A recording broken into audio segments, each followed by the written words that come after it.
Hello everybody, welcome. Woo, there we go, there's the game audio. How's it going? We're back with Liz. We are now a pirate queen. Check it out. Couple of little things have happened here. First of all, pirate queen. So 7 seconds of quickness whenever we disable a foe, which we will do a lot because we get a toad. So we throw the toad at someone, we CC them, the toad gives us alacrity, the pirate queen gives us quickness. We can spam more bullets. Pew pew, pew pew. Good fun. We have Technobabble as well, which is even more procs of it. Should hopefully feel quite smooth and quite fluid. So yeah, I do actually still have a spear here. But spear is much less of a condy thing, more of a power thing. So yeah, we'll play with the toad for a bit more today, I guess. And then we'll see maybe about some other stuff. I do want to set up an otter build as well. Just for when we get to a meta event or whatever. What else is going on? Well, there's also Halloween Daily, which I didn't do yet. I'm sure nobody wants to watch that. I have Trick or Treat Across Tyria done from Killing Champions. I got this as a freebie because I was raiding earlier this afternoon. Man, Greer is like being such a bitch. I can feel the group getting less and less and less enthused to play Greer. I can feel the atmosphere changing. I can feel it getting a little bit salty, and I can't blame people because we're just stalling so hard at the end of Greer. I was playing Conduit for that. I wasn't playing Liss or anything. The other thing that I said I was going to do was actually get a ton of XP. We have got XP, but I haven't actually fully finished the mastery off. I thought I'd stop here with this heart. So an event was just going on here where, you know, the patrons were trashing the bar, and there was a bonus achievement to do it without any furniture breaking. Like this chair was called Pax's favorite chair or something, and I actually had a special action key to repair, like with a repair hammer, which I hadn't noticed yesterday when we were playing and doing all of this. So anyway, I did that with some random players, and we actually just got the achievement.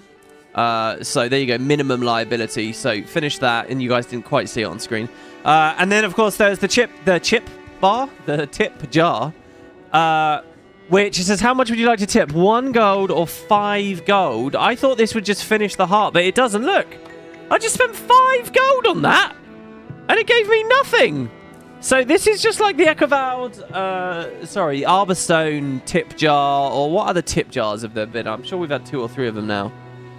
This is Pax's favorite patron. It's not even for heart progress. It's just for 3 AP and a title. 50 gold. Oh my lord. I've only got 60. But I guess I'll do it. So that's 35. 40 gold. 45 gold. 50 gold spent. There you go. I actually, you know, that's the kind of thing I think a lot of nerds would bang their fist on the table and get really fucking furious about with Guild Wars when there's like just a gold sinky achievement.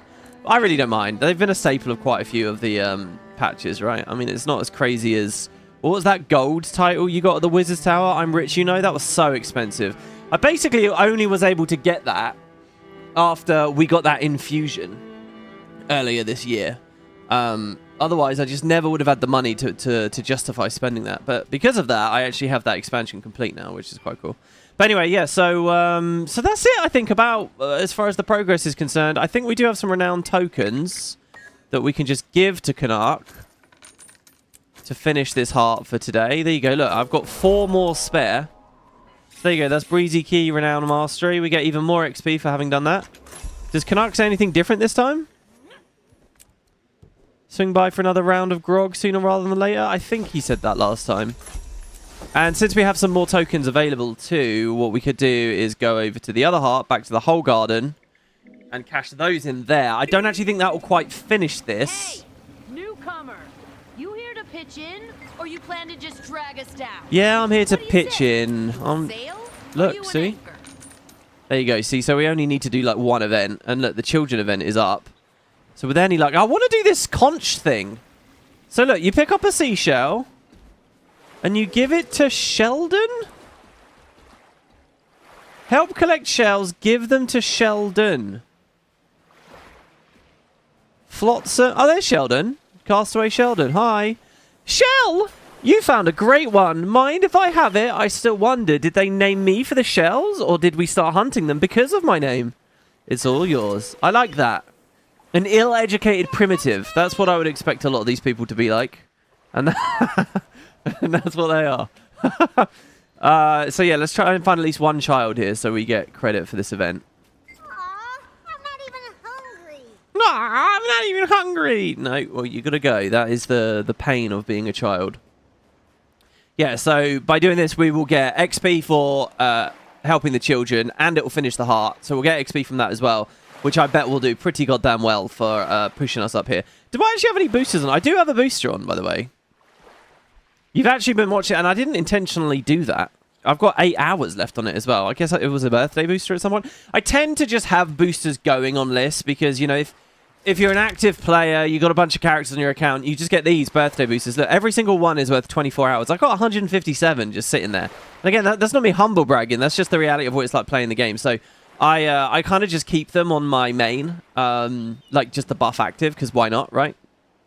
And in fact, since we're talking about it, we can do that, and it will probably say something like, there you go, 6 days. I don't know what it caps at, so I never do too many. But yeah, so actually, I've been going fast with that. I usually don't really like that for a launch Let's Play. I kind of like to have the most basal experience possible, you know? No mounts, no masteries that we shouldn't have, or try to resist using them. So what's the other, like, play thing? There were the shells. Hobbies of the Hole Gardeners. We need to pick flowers for a local couple. Pick flowers. By the way, I have a squad. I see some of you guys are standing around. Don't be shy. Come on, join in, join in. By the way, I had a bunch of mails from you guys. People wanting to join the guild. So, and I've gone through all of those. So welcome to everybody for that. A very British sentence. What? Talking about the primitives. Well, I don't know, maybe 100 years ago. I mean, Christ, not even 100, 200 years ago. Right, colonial UK, we are not anymore. We gave up many of our territories willingly because we're so great. A couple that would want to pick flowers. I'm just thinking to go to green places. Or maybe they're upstairs somewhere. Has anyone got any advice? Oh, am I on EU or NA today? I am actually still on EU. I'm sorry to the NA people. In fact, most people looking to join the guilds, most mails I got maybe 7 from NA people and maybe like 3 from EU, just in the past 12 hours or so. It's mostly NA people, so I'm really sorry to the North Americans.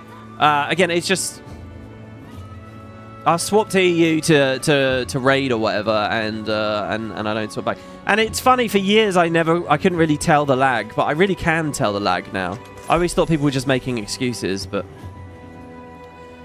it is a real thing. You really could be one of Whole Gardener's owns. Not gonna lie, I didn't see it coming. I can't thank you enough. Well, no worries, Agnes.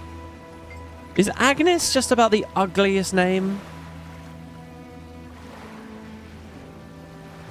It's not a good name. It makes me think of the old lady from The Simpsons. Am I working on 8th location ability mastery? I am, yes. We're nearly there. Oh, wait. Are we? Diving? Oh, yeah. Look, this is a double mastery. Arenanet, why with the double masteries? I don't understand why we do this. You got 2 separate perks there, right? Upgrade the barrel roll skill. It allows you to continuously use it and drain stamina. Transformative idea. That's worthy of a mastery. And then there's a whole second ability, 8th location. This is 2 distinct things. That to me, they should be 2 masteries, and I'd clap my hand like a seal, all giddy about that. But they bundle them together. The reason I guess they bundle them together is because they're insecure about, like, how the XP requirement scales and the points scale each time. So look at the underlying system then. I would gut all of this, man. I would make it like a tree, you know, with nodes. Anyway, WP Live now. I was sure I'd missed the stream today, as you said you'd stream early. Yeah, no, I was wrong, actually. We raided early. So I had a bit of a gap. I was busy after the raid, but I'm here now. For anyone off in the future, it's about 7 o'clock at the moment. So that's the ghost event, which we've done a ton of times. What's this achievement marker here? Maybe... Oh, that's up, though. Maybe that has some info for us. I'm excited to do some more adventures as well. Because so far we've only done 1 question mark? Also, there's this other jumping puzzle somewhere out here on the map that I'd love to see. Don't know where that might be. Flowers for an old couple. Actually, did it say they're an old couple, or am I just assuming that about them? It's probably wrong of me, isn't it? Just seems like an old-timey thing to me. Picking flowers. Or something little kids do, I guess. Do you guys ever make daisy chains? There's two big childlike things that I always think of that involve, like, nature. One is making daisy chains. Oh, no. Another is holding a buttercup to your neck to see if you like butter. If it shines yellow, it means you like butter. Which, looking back on that as an adult, I'm like, it's always going to be yellow. So what, is that actually a bit... Is that really a joke? Because as a kid, I was utterly convinced it was real. Right? Or, you know, a bit of a silly tradition, maybe. Castaway Lila had the mark for us. But is the joke everyone likes butter? And I know we're on the internet, so there's going to be one pedant out there who says, I don't like butter. Ew, butter. But, you know, generally speaking. Okay, and the third thing is when you get a dead leaf, right? Like a brown, dried leaf, autumn time. Like around now, this time of year, all right? We're not quite in winter yet. And what you do is you crumple it up to make it look like a fish or something. You made bows and arrows? How'd you do that?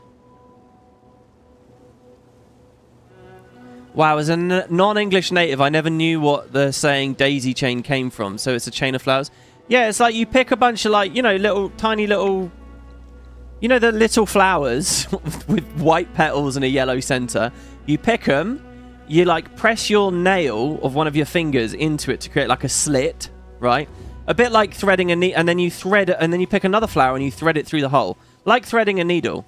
And you keep doing that over and over and over and over again. You can make like a chain, and then you can connect it, and you have it as a bracelet for your little girlfriend, or your little boyfriend, or whatever. And there you go. Or if you're really feeling enthusiastic, you could do enough to go around your neck or something. There you go. Lila, I think I found a letter that belongs to you, apparently, at some point. Oh, I didn't think I'd see that again. This is kind of an odd request, so I understand if you say no, but would you be able to take that where I intended it to go? Sure, where should I look? Well, there's the catch. I'm not sure exactly. Somewhere off the coast. Look for someone, look for remains, I mean, with a sword by them. Hopefully the sword stayed with her. Okay, I'll go do that. Lost loved ones. Help the grief-ridden castaways come to terms with their losses.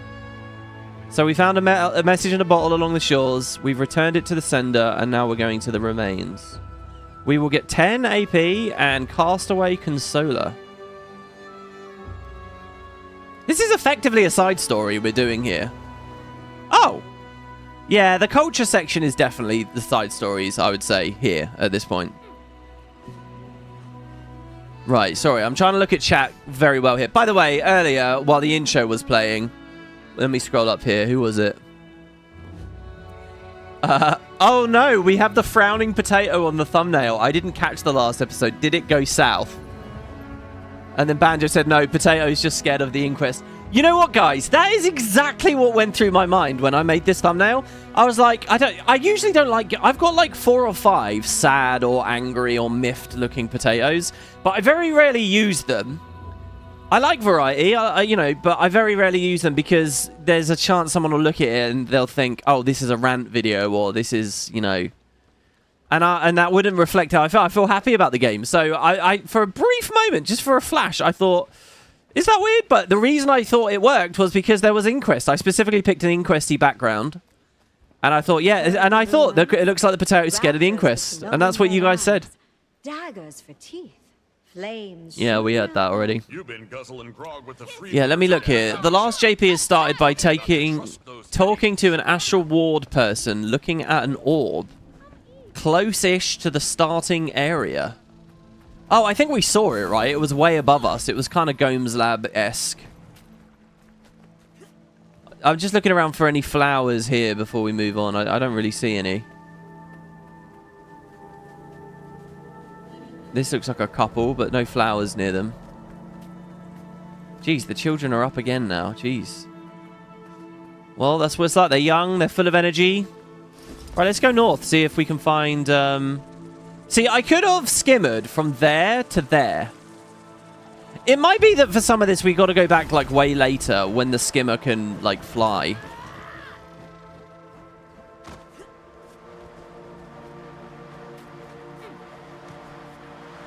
Is WP going to do the voice again from 2 videos ago?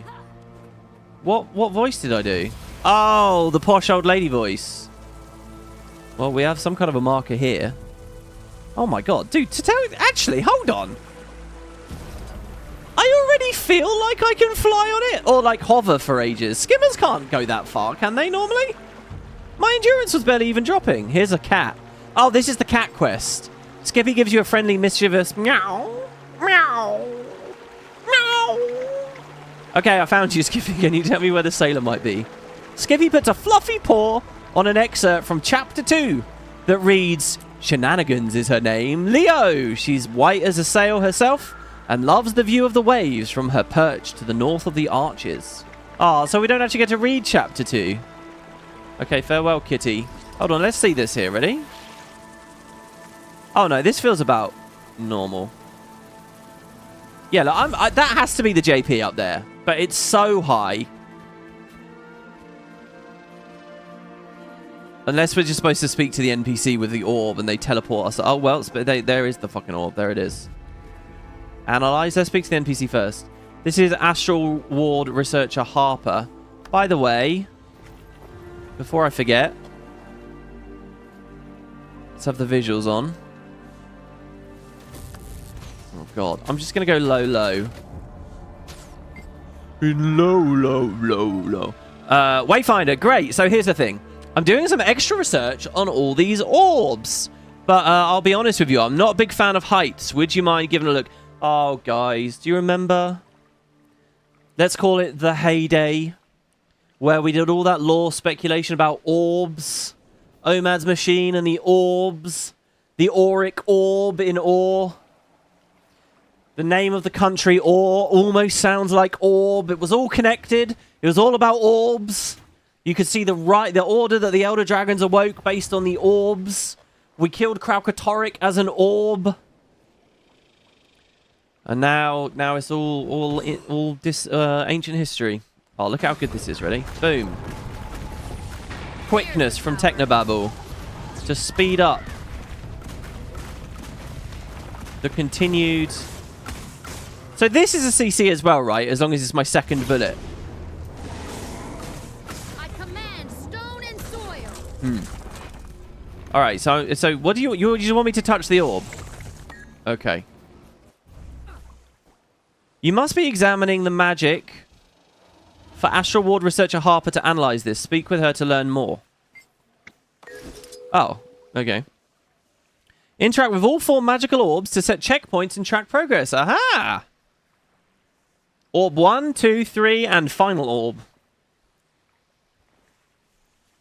And I have a special action. Warp. Warp back to the last checkpoint you reached. Nice. Oh my god. So this JP was like right at the start of the game. Whoa. Get a nice little mini cutscene there. Let's turn arc display off.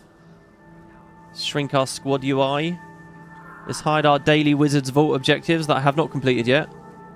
Today I haven't done daily. And, yeah, okay, so we get climbing. This is the Soaring Copse. There's also an achievement. You're right. Complete the route without teleporting of any kind. Nice. But Jade bots are okay, are they? So, my immediate... Like, I know I could go over there with my Jade bot. But, like, let's assume I don't have that. What do they want me to do? Go around here?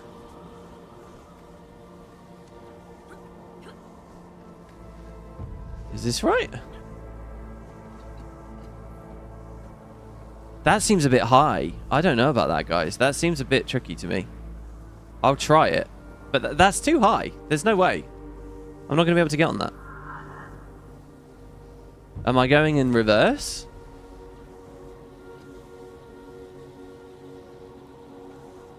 Oh my god, it's not too high. That's mental. Wow.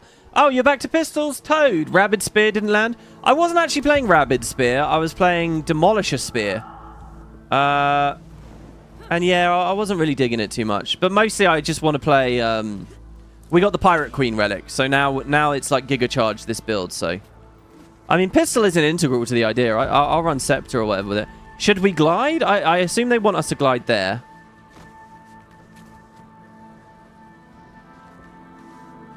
Oh, okay. I did actually press space, but I think I like hit my head or I was under the lip of something there.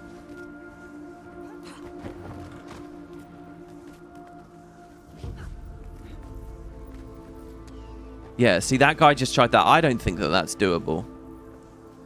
Do we go right to the tip immediately? Oh my god, you do. Oh, this is deceiving. This is actually kind of tricky. Which bodes well. Makes me excited. See, again here, that's not a doable jump. I really don't think that's a doable jump. Is it?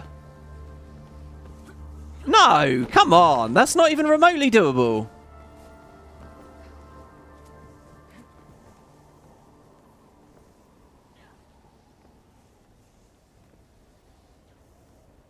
I suppose I could glide over there. I could go under and around all the way over there where my cursor is. I always have a weird thing with moments like this where, like... Accelerating. Oh, God, that guy's going for it. What? Wow. Dude, how did you do that? Was that a regular jump? It looks like he just flew there almost. I don't believe it. How did he do that? Either it's going all the way to the right, or it's tapping onto that little bit of green right there. Ah, but that is exactly what I was scared of. We got to do the tricky jump again now. And we did it from here last time, so I'll do it. Okay. That was a regular jump, he says. Huh?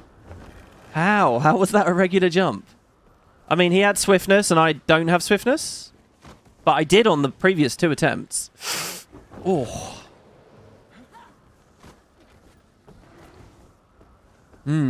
Tricky, tricky, tricky.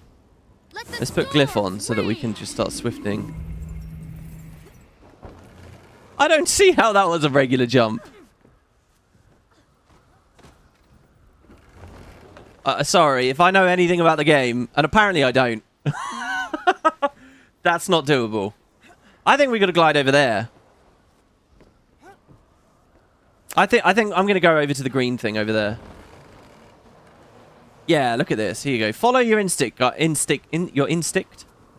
Follow your instincts, everybody. They won't lead you astray. There you go. Beautiful.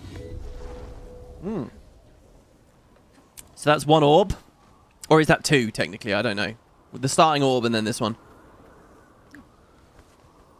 So, so now, if I warp, that's going to be a teleport of some kind, isn't it? That's going to take the thing away. So I have to be very careful now, because if we fail at this point, we're not going to be allowed to warp back to this orb if we want the achievement. So we have to be very careful about where we choose to go. So my gut is, I think that green plateau is doable. I think you can just glide straight to that.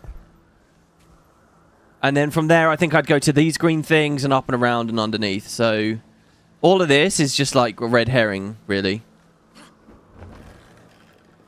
Well, not a red herring. It's ambience, isn't it? This is my favorite jumping puzzle so far. This is better even than the mini dungeon, I think. So then we're going to go around to here. Oh, it's kind of cool. I'm getting flashbacks to Morgan's Spiral. There's no tree at the bottom, based on a dynamic event, though. Okay, this looks scary, because I think I have to land on those mushrooms. Is that guy just going for it? Oh, fuck, he did just go for it. Okay, well, that worked. See, that's too high! Oh, God. Almost. Oh, no, I did overshoot it. Right, don't panic. I tried a I'm gonna be a bit I'm gonna be very grandiose here. I tried a technique there, which is to let go of WASD and just let you fall onto it. That way you know you're gonna stop as soon as you hit land and you won't accidentally run off the edge. Maybe that's a bit aggrandizing. but I do like that method. Okay, good. Even though it didn't work. The first time. It did the second while I was talking. There's an empty chest. Whatever treasure was here has been moved. I should backtrack and keep going. I got a little thimble of karma. When am I going to start getting kegs of karma again, you know? So... it's quite sad, the music, isn't it? I think it doesn't really match the tone at the moment. Maybe later I'll find that it is sadder. I feel like this is a kind of grim, like, quite a sad or melancholic setting right now, but... like, listen to this. Listen how sad this is.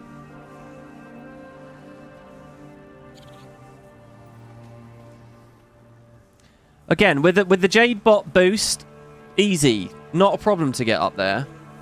Without one, I don't know. So my instinct is to get on top of these roots or something, maybe. It's kind of a Morgan Gomes lab hybrid. Yeah, it is a bit. Yeah, maybe in here, maybe we can... again, with the Jade Bot, I could just hop right up there.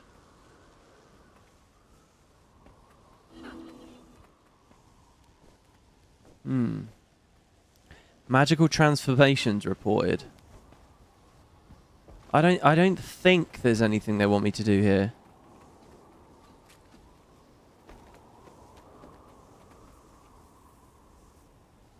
Like, maybe from here with enough height, I could just about get onto that.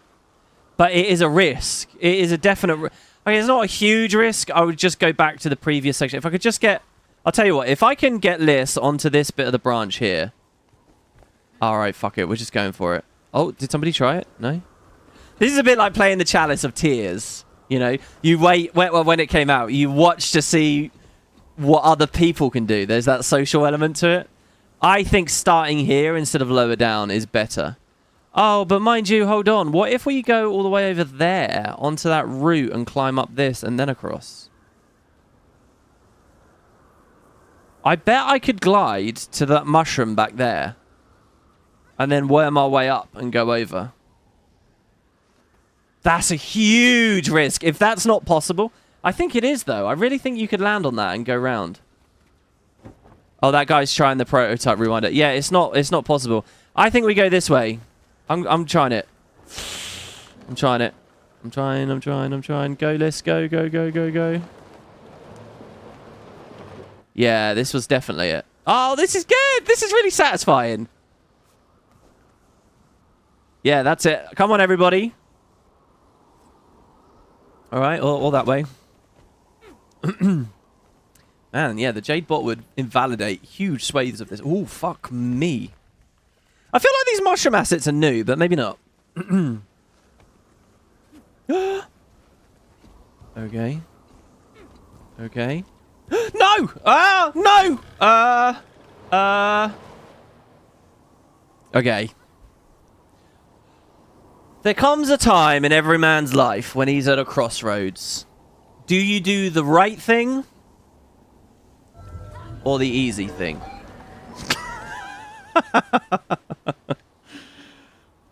And I chose the easy thing, damn it. I chose the easy thing. The right thing would have been to go back. Let's at least do this bit, though. Right? So we came here. We came here. We came here. Alright, and we fucked this up. Alright, there you go. I did not fuck it up this time. Oh, God, I did! I don't want to fall all the way down, though. Right, here we go. Look, this is good. We're back to square one. That makes it authentic again, alright? We'll ignore the fact I got a bit of free practice in.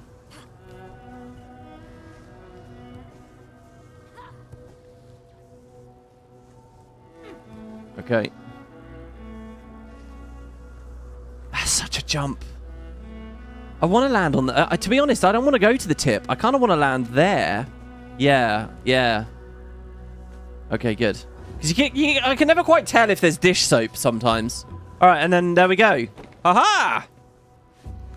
Hello, little birdie. That's the tropical bird noise.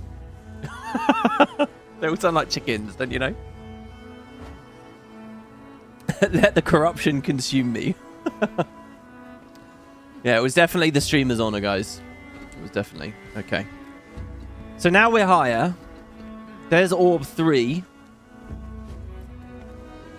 Yeah, that guy kind of... That was a bit tricky, I think. I think, to be honest, what I feel would be safest is getting onto this and then just skipping the mushroom completely. Oh, okay. Oh, I see. There's a little... This is awesome. Oh my god, what? He's going that way. No, bro, wrong way. Where's he going? Hidden? It's this way, surely. Oof. Yeah, orb 3. One more to do. The final orb awaits. Must be over there, right? Look how high we've climbed. Oh, I like how we can see the shadow. Is that... No. Well, we can. We can see the shadow of the floating land masses. I wonder whether we would not have been able to see that previous to this update. Oh, Skywaltzer says, so there is actually a small lip back by the fake treasure room that does let you glide straight to here. I actually found that on my method first. Oh, was there? So if I just tried a bit harder, I could have actually found that. And we would have skipped that whole island with that, basically, then. I'm just trying to get... there's the final orb, right. So our ultimate goal is over there.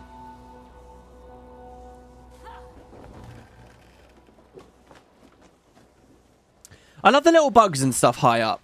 Do you know what I'm always fascinated by? This is a weird thing, alright? Okay, fascinated might be too big of a word.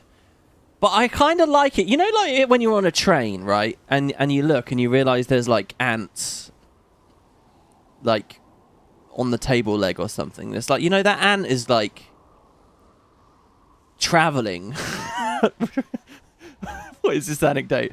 It's like it's like being high on a skyscraper, right? And you look out the window. You're on like the 20th floor of a building or something. You look out a window and there's like a fly up there. And it's like these things are finding ways to thrive and live in like really, really odd places. I suppose it's the same kind of magic and excitement that we should all feel when we think about people living on the International Space Station or something. But it's like that, but they're just bugs are naturally and accidentally doing it. And I kind of feel that here a bit, you know. You get to these really remote, high-up places, and look, there's still... You know, not just shit that's accidentally there or, like, has found it... You know, when you watch a video of, like, a bird that's out in the middle of the ocean and it comes and lands on a boat to rest or something. But no. Like, or like a big cat or something that's swimming out in the middle of the ocean. These things are, like, actually thriving here, you know? I like that. I don't know. There's something about it that I've always enjoyed.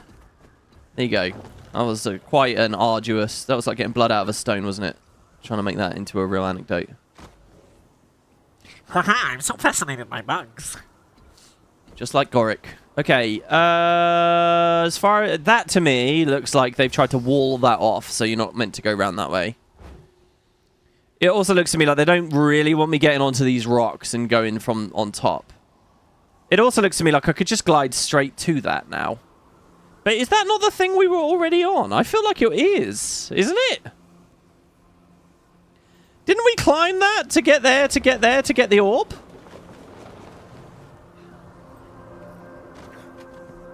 So if I just go back to that, there's no guarantee that I can get, like... If I land on that plateau, the highest I can think to get to would be that mushroom or that. I'm not necessarily going to be up in these fronds, and it's up in the fronds that I want to be to go there. So I'm thinking gliding directly to that is not the right move. And I'm suspicious of this. Like, maybe we do go around the back. Look, there's a guy on top there. How do you get there? I wonder.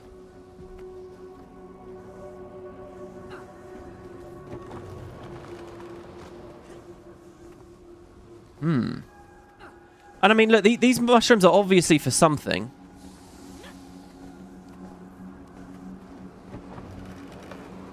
Right, this vantage has to be of some use.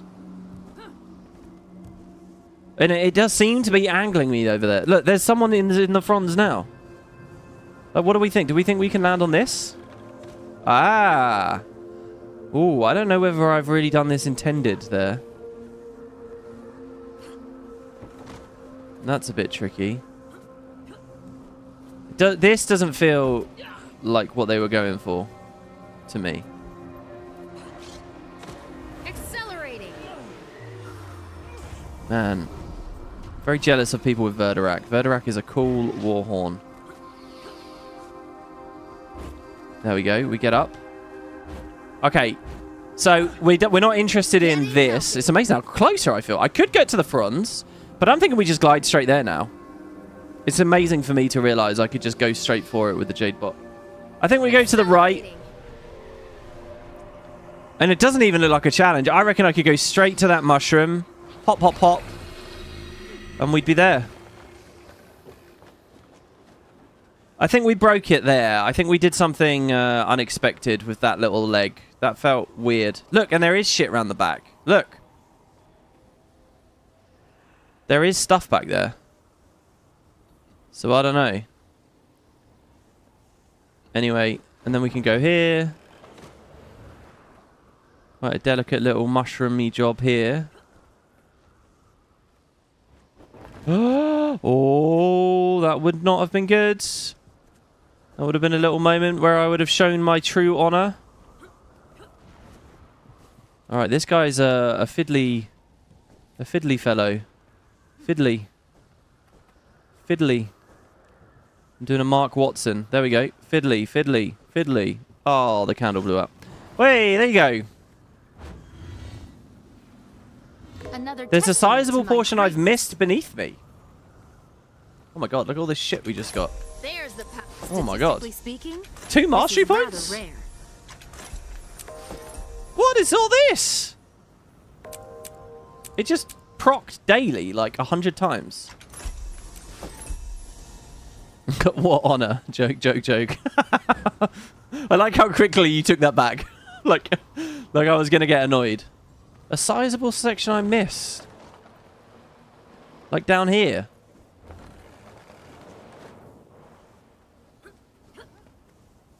Like all of this stuff? Yeah, I don't know. I think there was another route. But we like weaseled our way through. There you go. Maybe it was all of this. Oh. Well, there you go. All right, cool. There you have it. So that's both jumping puzzles and the mini dungeon. I would say this was the best. The mini dungeon was the second best, and the first thing we did was kind of, it wasn't even really a jumping puzzle, was it? It was just like a hidden little. I mean, I kind of cheated on that. I did Jade Bot up that, but I'm pretty sure we saw the whole route, and it was just one tiny little room. Route, yeah. Yeah, I've been punning the whole time. I've been punning around. Okay, well, that was fun, but didn't really help us with XP. Still curious where all these rats are. I'd also like to see here. So, there's this big old island over here with a mastery point and a POI, and we couldn't get onto that before, but we've managed to climb quite high now. So I'm just going to go glide over there. Hopefully that bouncing mushroom takes us up. Jesus. Liz has Orax died in such an ugly way here. Look at that. It's just a mess. It's just such a gross noodle. Am I going to fix it? No. Actually, I am, because I'm going to do a... I'm going to do an Inquest one. Hold on, let's see.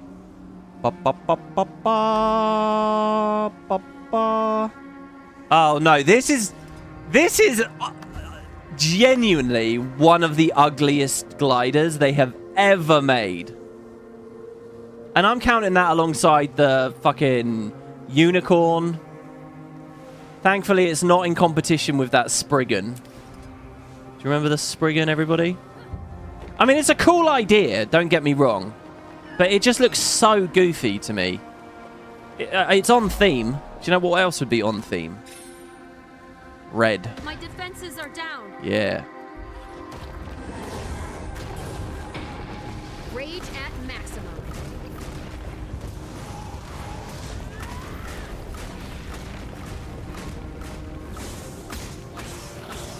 So what I think I'd like to add to the build now, let's actually refine it a little bit more here. Let's go with a Signet of Fire. Signet of Earth is very cool too. just to give us something else to press while we're in Earth. And we can go back to our meditation here. Captain Leo the Relentless and the Kitty Crew. A well-worn storybook with a cat face on the front. Double-click to open. Oh, we can read the whole thing. If you really want to read the other chapters, by the way, it's in your inventory. Oh, is it? What, the whole thing already? Oh, it is. I didn't realize I got the whole book. Oh, no. We collected chapter 2, and we have to open the book to see it. Okay. Chapter 2, Skippy and the Sailor. Meow, said Skippy. What he meant by this was, I love treats and blankets, as do you. I accept the position of cabin boy on this fateful journey from Cat Storer to Tyria. Leo rejoiced. I look forward to observing your sailing prowess, my captain, added Skippy. That's when Leo realized he needed a sailor. I need a sailor, exclaimed Leo. Skippy said, Shenanigans! Leo's whiskers twitched in confusion. Shenanigans is her name, Leo. She's white as a sail herself and loves the view of the waves from her perch to the north in the arches.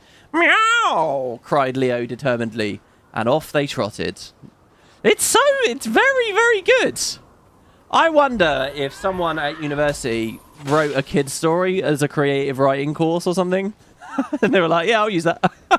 No, it's good. It's genuinely really good. Okay, how do we get up to the mastery point?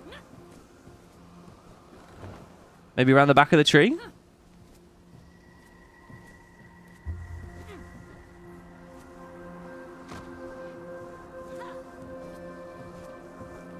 Like, I could probably skimmer that.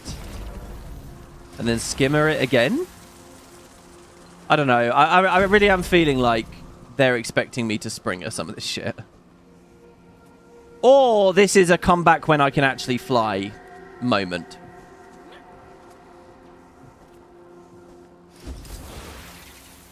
Which I'm not opposed to. Or we climb this tree and we glide over to it. Whoa. Leap of faith or bond of faith or whatever probably isn't totally expected. I feel like we're out in the wilds here a little bit. My plan was to glide from this to that. Look at how low we are. Didn't even remotely come close. All right, we're going to go back to the mastery point at another time. Maybe when we've trained our skimmer a little bit more. I'm going to grab this POI, and then I'm going to have a look at this heart, which apparently we've done half of, but I've never actually even been there. Keep the Tyrian Alliance. Help them keep tabs. Let's see what's going on over there. There's a whole heart for us to do. That's the third and final heart of the map. Nice view here. And there's this place to unfog. Presumably a doorway into the next map as well, by the way. Secrets of the Weald. Wield.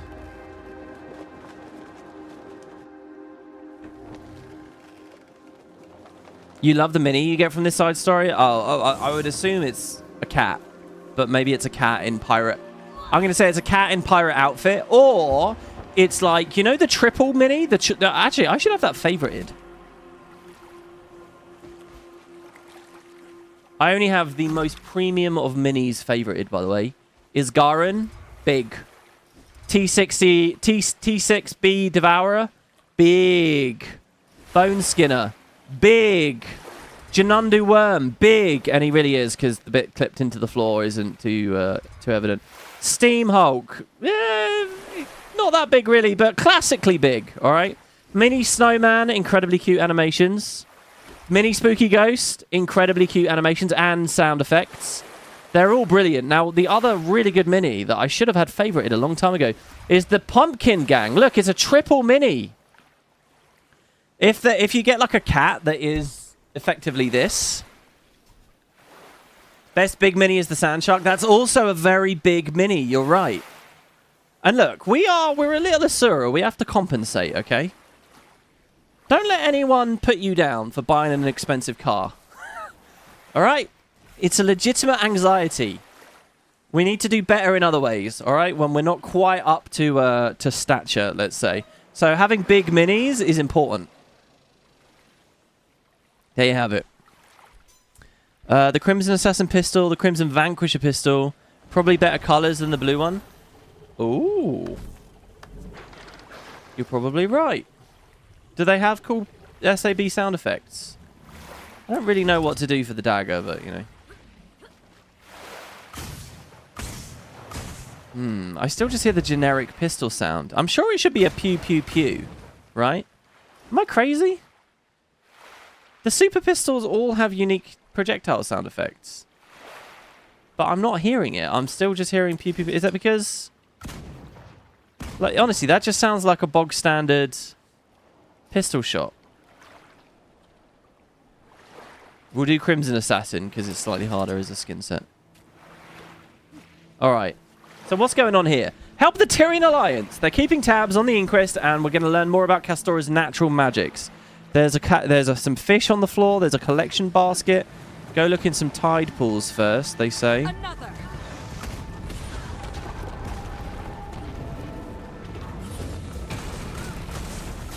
Look at that. Honestly, guys. Look at my fucking quickness. I just pressed a couple of buttons.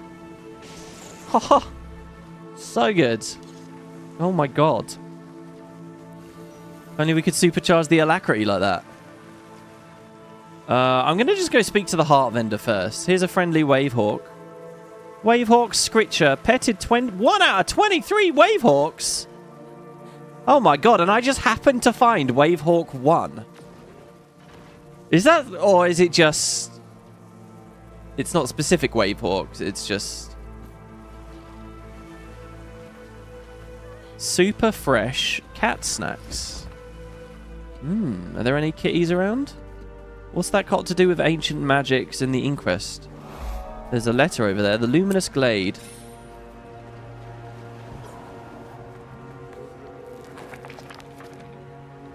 Dear Isla Antoine? No, that's not Antoine, is it? Is that just Anthony? And Zora. This is from someone called Nathaniel. Hello again, my loves. I feel as though I see you around every corner and behind every rock. Your voices giggle at the edge of my consciousness, just out of range. If only I could reach out but pull you away every time I get close. You are all the warmth of the sun on my skin and the icy shock of deep water, reminding me of what I once had and cruelly taunting me about what I've lost. Nothing ever changes on this island. All three of you still shimmer in my mind as you did on the last day I saw you. I cannot decide which is worse. That you will be forever frozen to me as you were then, or that you will change and grow old while I remain here, staring into the ceaseless waves. Watch over them for me, Isla. Yours forever, wherever the mist take me, Nathaniel. For the first half of that, well, not the first half, for the first third of that, I was thinking, oh wow, Arenanet have written about like a that he loves and misses, right? Different ex-girlfriends, maybe he's poly, whatever. And I was thinking, Arenanet don't do that. They don't like, I don't know. I think they're a bit prudish about that. But then it turned out they weren't. It's just his family. I guess it's his wife and kids, maybe. You know what that made me think of as I was reading that? Castaway. Because that's the only story that's ever existed about someone stranded on an island away from their family. Castaway's so good, man. Like I said, I watched Forrest Gump recently, and all I could... Well, not all I could think, but one of the things I was thinking as I was watching it was, I really want to go back to Castaway. It's one of Tom Hanks' best films. It's an absolutely incredible film. And minor spoilers. Well, actually, big spoilers. If you guys care about Castaway spoilers, all right, I've given you a second. But the fact that when he gets off the island, she's moved on, and there's not really a happy ending. Oh, exquisite, beautiful, so good. Just so many gut punches to that film, and you know they have a moment. There's a brief flame between them, but you know, just showing the reality of the situation like that after everything you go through. Again, another really ambient, immersive film. The other Tom Hanks film I'm a huge fan of is Captain Phillips. The ending of Captain Phillips is just wow. Where finally, like, the trauma of what he's been going through actually catches up with him, and he actually finally has a breakdown when he realizes he's safe and he can release and he doesn't have to be tense anymore. He's been stony-faced the whole time, and then finally it just breaks him. And believe me, it will break you too, dear audience viewer. The heights of emotion, the end of that movie. Very good. I've told this story before, but when I first watched that film, I I don't know how, but I had gotten like an illegitimate copy. I don't know. It was really strange, but somehow I had an illegitimate copy. We don't have to go into that bit of the story, I guess. But what this meant was I didn't have subtitles. And so all these moments with the Somalian pirates, and there's like huge, lengthy scenes where they're chatting to each other. And I thought it was just the film that you weren't supposed to understand them. I watched the whole film not understanding any of their dialogue in their own language. And the film still worked. But yeah. I should watch the film Blue Lagoon, where two teenagers get stranded on an island and eventually fall in love, leading to interesting complications. It's from the 80s. I've never heard of that. Yeah. Interesting. Yeah, people go on about the Wilson scene in Castaway. The Wilson scene is incredible. I get a bit miffed about the internet, though, because people usually only have a joke about that scene, like it's farcical. But no, it's gut-wrenching, and it's a master. It's really incredible, right? Like, as a piece of media, it gets you so invested in an inanimate object, just as he's invested in an inanimate object. And yeah, looking at it with some distance and some, you know, some time or context or whatever, you can say, oh, it doesn't work as a beat. But it totally does work. To actually live it and have that experience. Sometimes the experience you're having in the moment is the truer one. And I think that's true for the Wilson scenario. Blue Lagoon is an interesting movie. Scandalous. I'm not hearing good. Oh, God. They told me I have to keep up with the inquest, every movement, and make friends with these hole gardeners. How am I supposed to study the local magic in between all this busy work? Alright, well, tell me about it. Oh, dialogue. The Tyrian Alliance assigned me to this post to make sure the freebooters don't meddle too much in Hull Garden's affairs. Plus, they want me to learn more about whatever magic is buried around here. To do all that, I've got to be buddy with the Hull Gardeners. Is there any chance you could help me? You're an inanimate fucking object. You're an inanimate fucking object!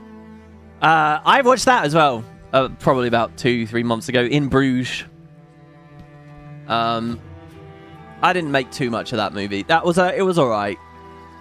I think a bit overrated.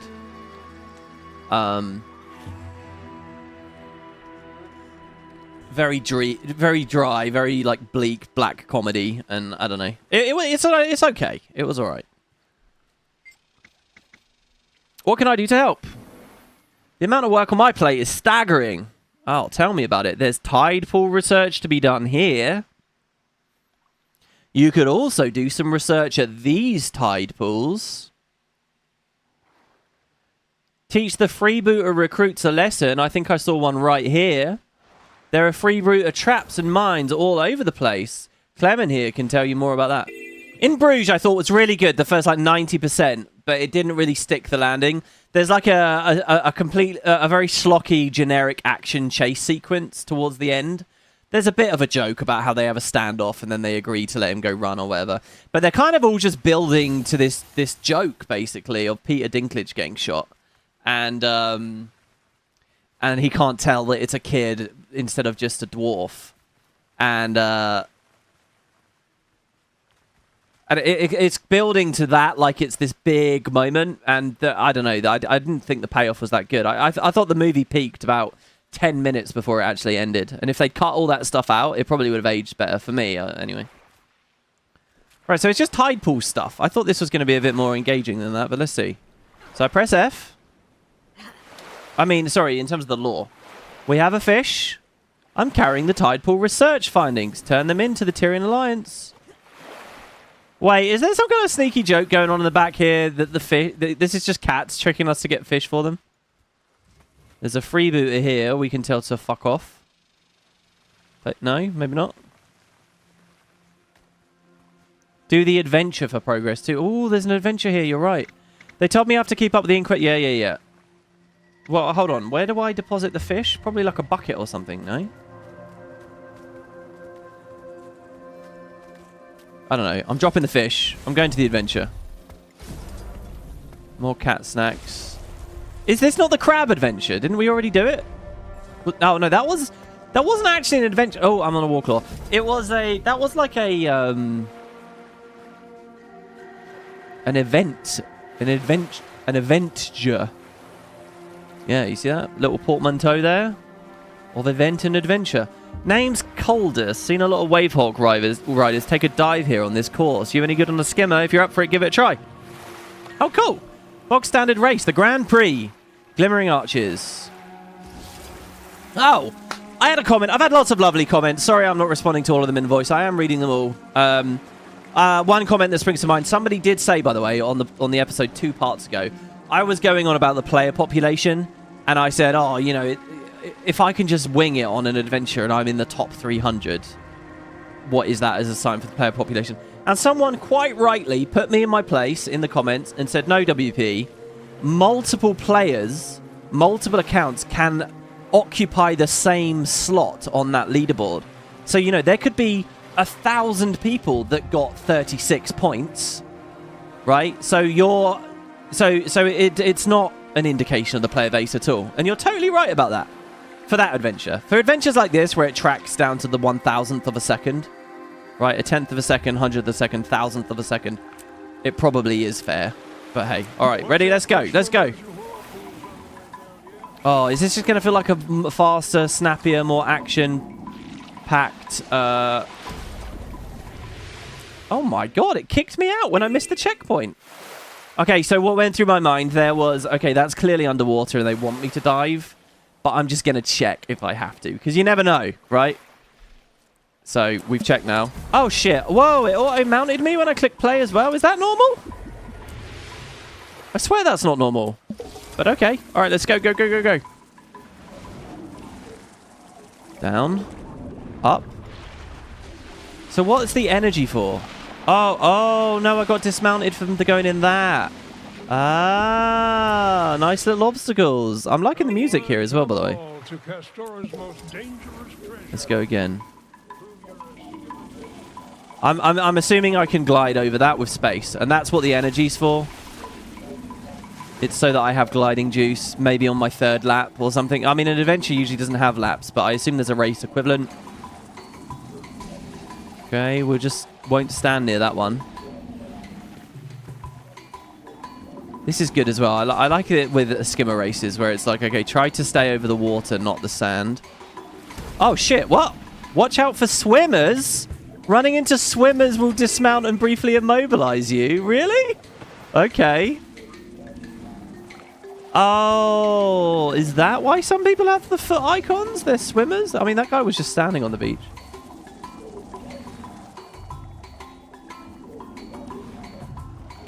There is a thing Boots was telling me about, which is like, if you spam space...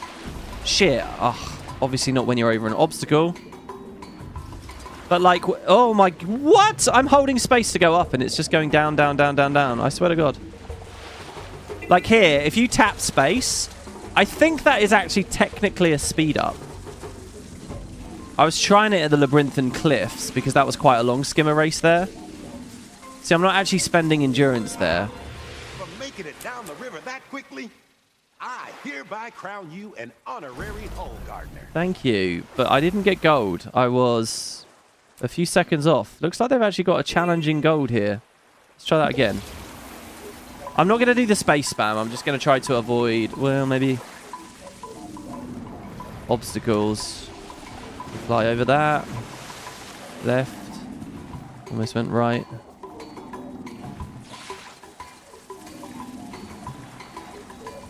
What, avoid? Was there a swimmer? There was a swimmer after this bit, right? Somewhere around here. That's strange because it said watch out for swimmers. I only found a single swimmer as an obstacle. Oh, there they are. Okay, so I'm going over them. Like that person there with a boot. Is that anything? Oh, there's 2 more swimmers there, but obviously I'm going to cut it on the inside there.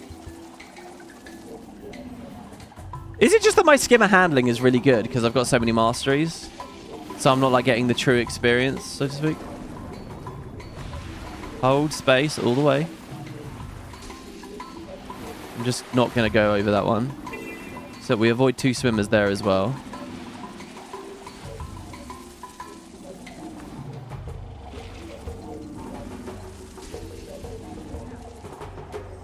There we go. Is that gold? That is gold. Yay! What do we get, everybody? We are... I don't know what we are. We're not even in the top 1,000, right? Because we don't have a rank. Oh, we're 94, I guess? Something like that? Well, there you go. The glimmering arches. So, yeah, speaking of which, arches? Were we going through the Orient-looking arches there? Okay. That's a lot of XP. And we finished the heart. Well, I'll be darned. Come on, man. Just swear for me. I actually finished everything on my to-do list. Unbelievable. The Tyrian Alliance gives you their deepest gratitude. Almost as deep as mine. Darned is one of those words, like one of those hyper-sanitized, like, TV words, you know? It's like saying frick. And it always weirds me out when people, like, unironically speak that way. Do you know another word that I hate, alright? Here's a word I hate. And it's because it comes across juvenile to me, but, like, lots of adults say it, right? Because here's my theory, right? My theory is that we euphemistically talk to our children about some things, but they are euphemisms. They are juvenile language, and the idea is you grow up and you stop using terms like that, right? But people kind of don't in my generation, and it annoys me. It's like getting like happy smiley faces and gold stars as a kid on you know. And now like I'll buy like a ready meal and I'll read the instructions for heating up the ready meal, and it's giving me like a gold star and a smiley face and saying you got this, yeah, go you, like I'm 10 or something. It's like no. This is what people want. This is what we put on our packaging to mass market, because this is the way people like being spoken to, because that's how they were spoken to as children. Anyway, so here's the word, right? Poop. I hate the word poop. Just say poo. All right? I know it's not as palatable. Poop is like a word you say to kids, because, oh, have you done a poop? Oh, a little poopsie, poop, poop, poop. But then you've got like 40-year-olds wandering around talking about their poop. Like, come on, we're all adults. It's okay. You don't have to worry, all right? You don't have to flinch about that last P, you know, the fact that we don't put that last P on there, all right? I hate the word poop. It's okay if a child is saying poop. It's okay if you're talking to a child about poop, right? But and look, I get it. It doesn't matter. It's irrelevant. Who cares? It doesn't matter, all right? Get over it. But God, every time I see an adult talking about poop, I'm like, what? Does anyone know where I'm coming from with that? Oh, here's the crab dance thing. 50 gold! Holy shit, sorry, I spent that all on the bar earlier. It's also 250 chromatic sap. There's also an endless tonic. Oh my God, that's a good tonic. Hey, here you go. This is what I like. This is a good heart vendor. Good rewards here. Tonics, emotes, minis. They're like the big three, really.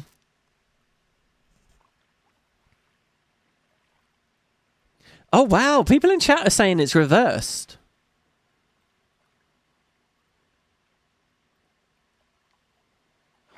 Look, it's not about poo, by the way. Poo isn't a particularly...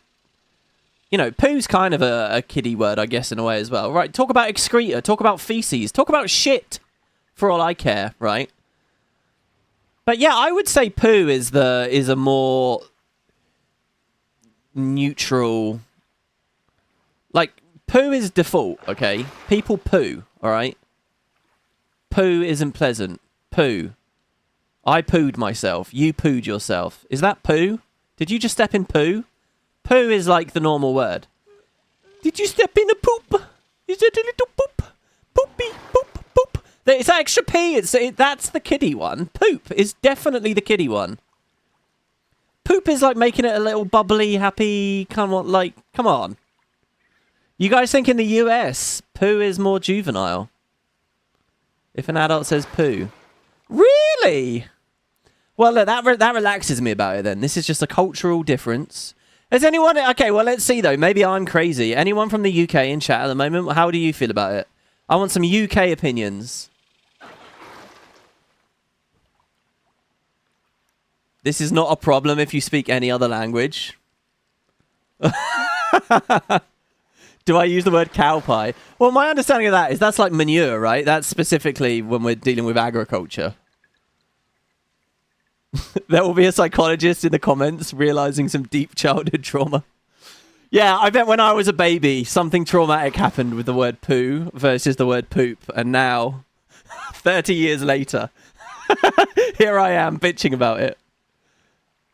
I do hate the word, though. I really hate the word poop. And not because it's an unpalatable topic, but because to me it feels like you're hiding from an unpalatable topic. That's why. There you go. Ah, thank you. Ah.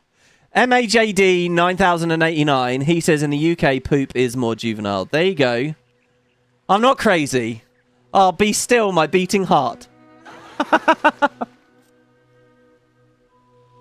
Look, it's that thing. It's just that hiding thing to me, you know. It's like, it's not a fun topic. Let's just get past it, all right?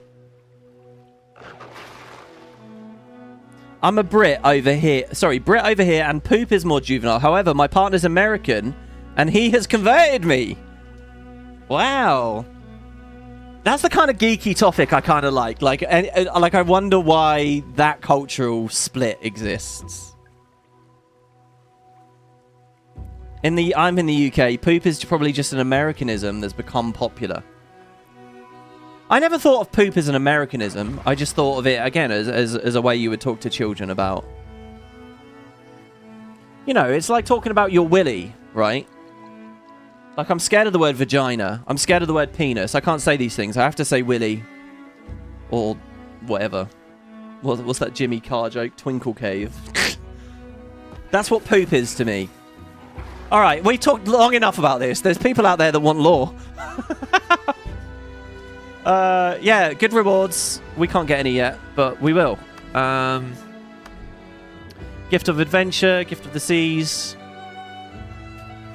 Fanny in the UK versus the US. Yeah, I mean that's kind of a well-known difference, though, right? For people that don't know that, so what? Actually, that feels a bit old to me. I don't know. In the UK, I don't really find people of my age bracket even talking about Fanny anymore. Not unless they're trying to be funny. I don't think people really... It almost feels like a bit of an older term. In America, it's your bum, though, right? And in the UK, it's your front bum. Oh, God. This video is going to get flagged because the YouTube transcriptions going to have all these keywords up and say, sorry, you have to say this isn't content for children now. This is content for a mature audience because you just mentioned Fanny.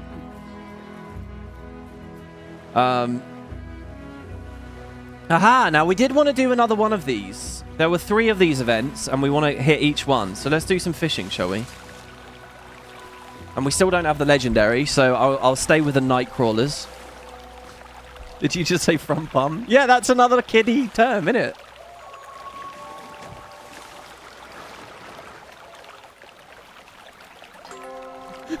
Please tell me that is.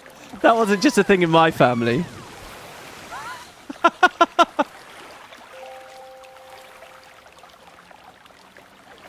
See, this is always a problem when you have a tag on and you're fishing in Guild Wars. The icon for when you've got a bite is underneath the commander tag. So you actually have to play it immersively. Oh, I'm not actually getting fish. I'm literally only getting event fish from this. So we don't even have a chance for the legendary.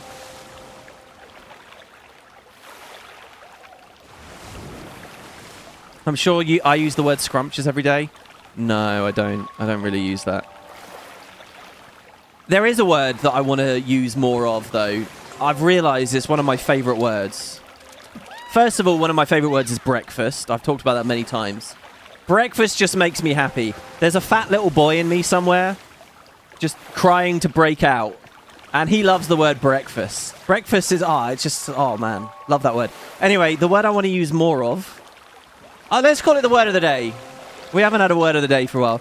Today's word of the day is tremendous. Oh, what a tremendous word. I love the word tremendous. And I very, very rarely say it. But that's what you just made me think of there.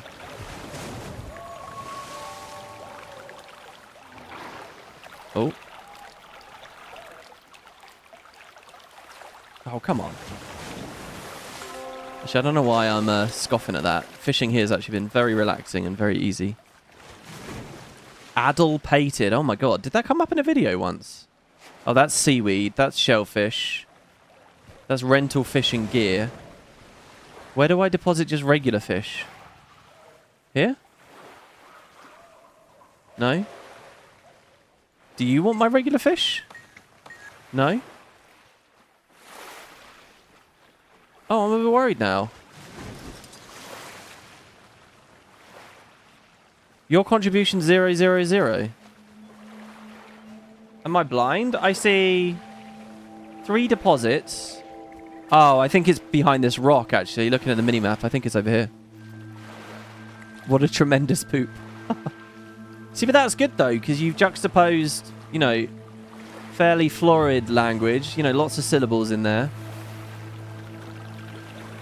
With something that is juvenile and quick and easy to say. So it's good. That's almost like poetry you've just written there. Or somewhere on the spectrum. So I'm thinking underwater we'll do the fox. I don't think underwater toad really works, and that's a shame because it feels to me like that's like theme-wise that's a very natural combo, isn't it? Well, there's a starfish. Let's go hand that in. The word is getting ruined. Oh, well, I talked about the word that is truly getting ruined. We won't go on that rant again, but the word slop. I'm seeing so much crazy stuff about AI lately. Like, people are so hysterical about it. There's the new Stellaris update, the Infernal Species Pack, right? Their trailer on YouTube at the moment. Like, clearly it's all handmade art, right? Clearly they've gone to a ton of work, not just to make the aliens, but to like animate them and rig them up and stuff. Like, AI cannot do that, all right? Clearly. But if you look at the YouTube comments, it's people just saying, can you please verify that this definitely wasn't made by AI? And then people saying, yeah, it clearly wasn't. And they'll say, oh, it looks a bit low quality to me. It looks a bit... And it's like, that's so sad, you know? Like, think about what concept artists are dealing with at the moment. They're putting their own work in. They're trying hard. And they actually have to compete to quite a high standard just so that people won't sneer at them for the potential of it being AI. People aren't even really looking for hallmarks of AI art. They're just looking for what they think is low quality and calling it AI. Like, that's so terrible. That's awful. And there was another comment chain, same thing, of people talking about whether it was AI or not. And a guy basically got explained, no, they're clearly making this. Like, they're clearly putting the effort and the energy in. And he said, well, they need to do a stream showing them drawing the entire thing. Otherwise, I won't believe it. It's like, what? That's what game studios have to do now, is it? They have to sit there and fucking live stream the creation of all the work that they do while they're on the clock to satisfy you. All right? Like you're going too far with this. Trust me, I know. All right, I didn't get any seaweed there at all. Just wild. Anyway, and these same people have taken the word slop from me. Ah.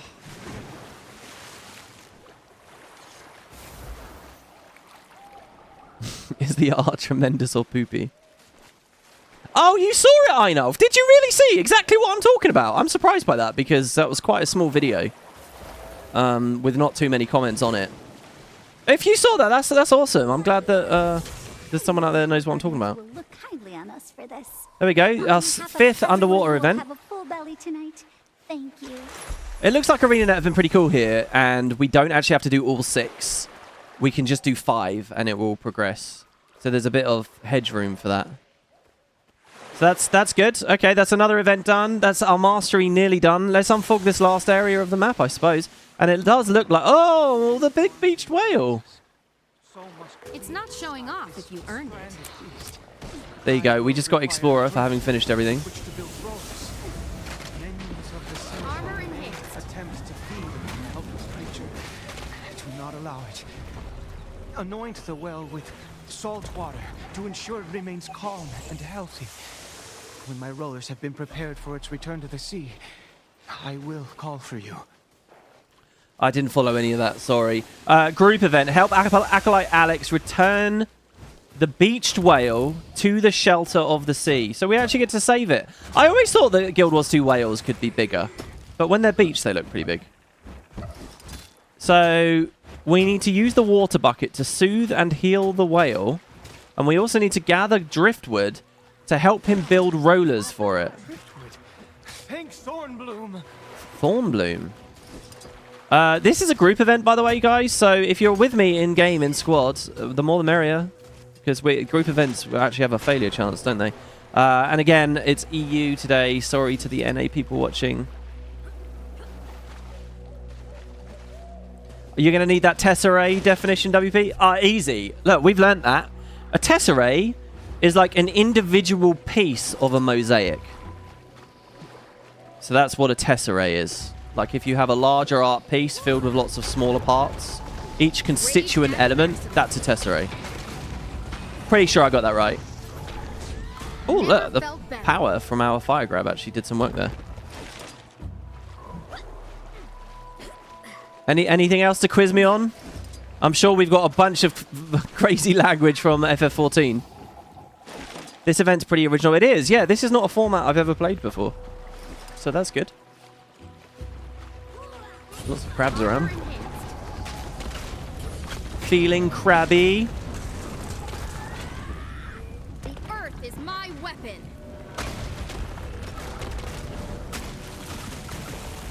What other main hand could we use if not pistol? Dagger might be somewhat fun. DD Toad.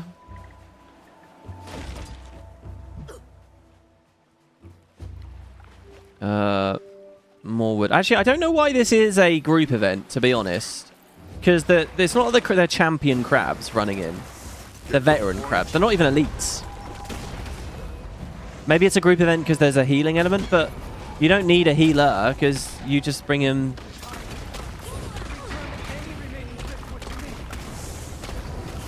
Maybe it's a part of an event chain. Maybe it's a group event chain and something good will happen. I want to see this animation. What's going to happen? Is the whale actually going to roll into the water? Are rollers going to appear underneath it? Is it just going to despawn? This is going to be pretty interesting. I like how it's actually breathing and moving a little bit. That's fantastic, by the way, because they've had whales available as assets for years, but this is the first time I've seen they've used them. Well, who is the shelterer? Is this all Canthan lore that I'm not good at?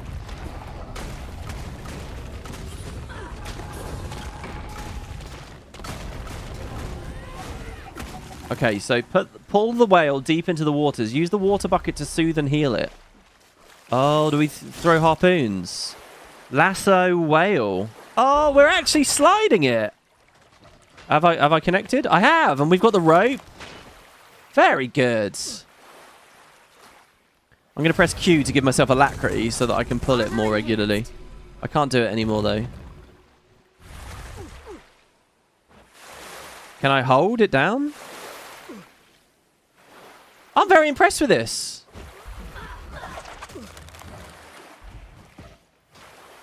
Look, and the rollers are actually under it. They're not rolling, but, you know. So maybe this bit is why it's a group event, because you can't solo this really that easily. I mean, it would be challenging. I need new ropes. Oh, right. Another one guided home, just as Thornbloom will guide us. If you too seek shelter, you can find us nearby, friend. Okay, thank you. Yeah. Well, here we go, guys. Aether location. We've got it.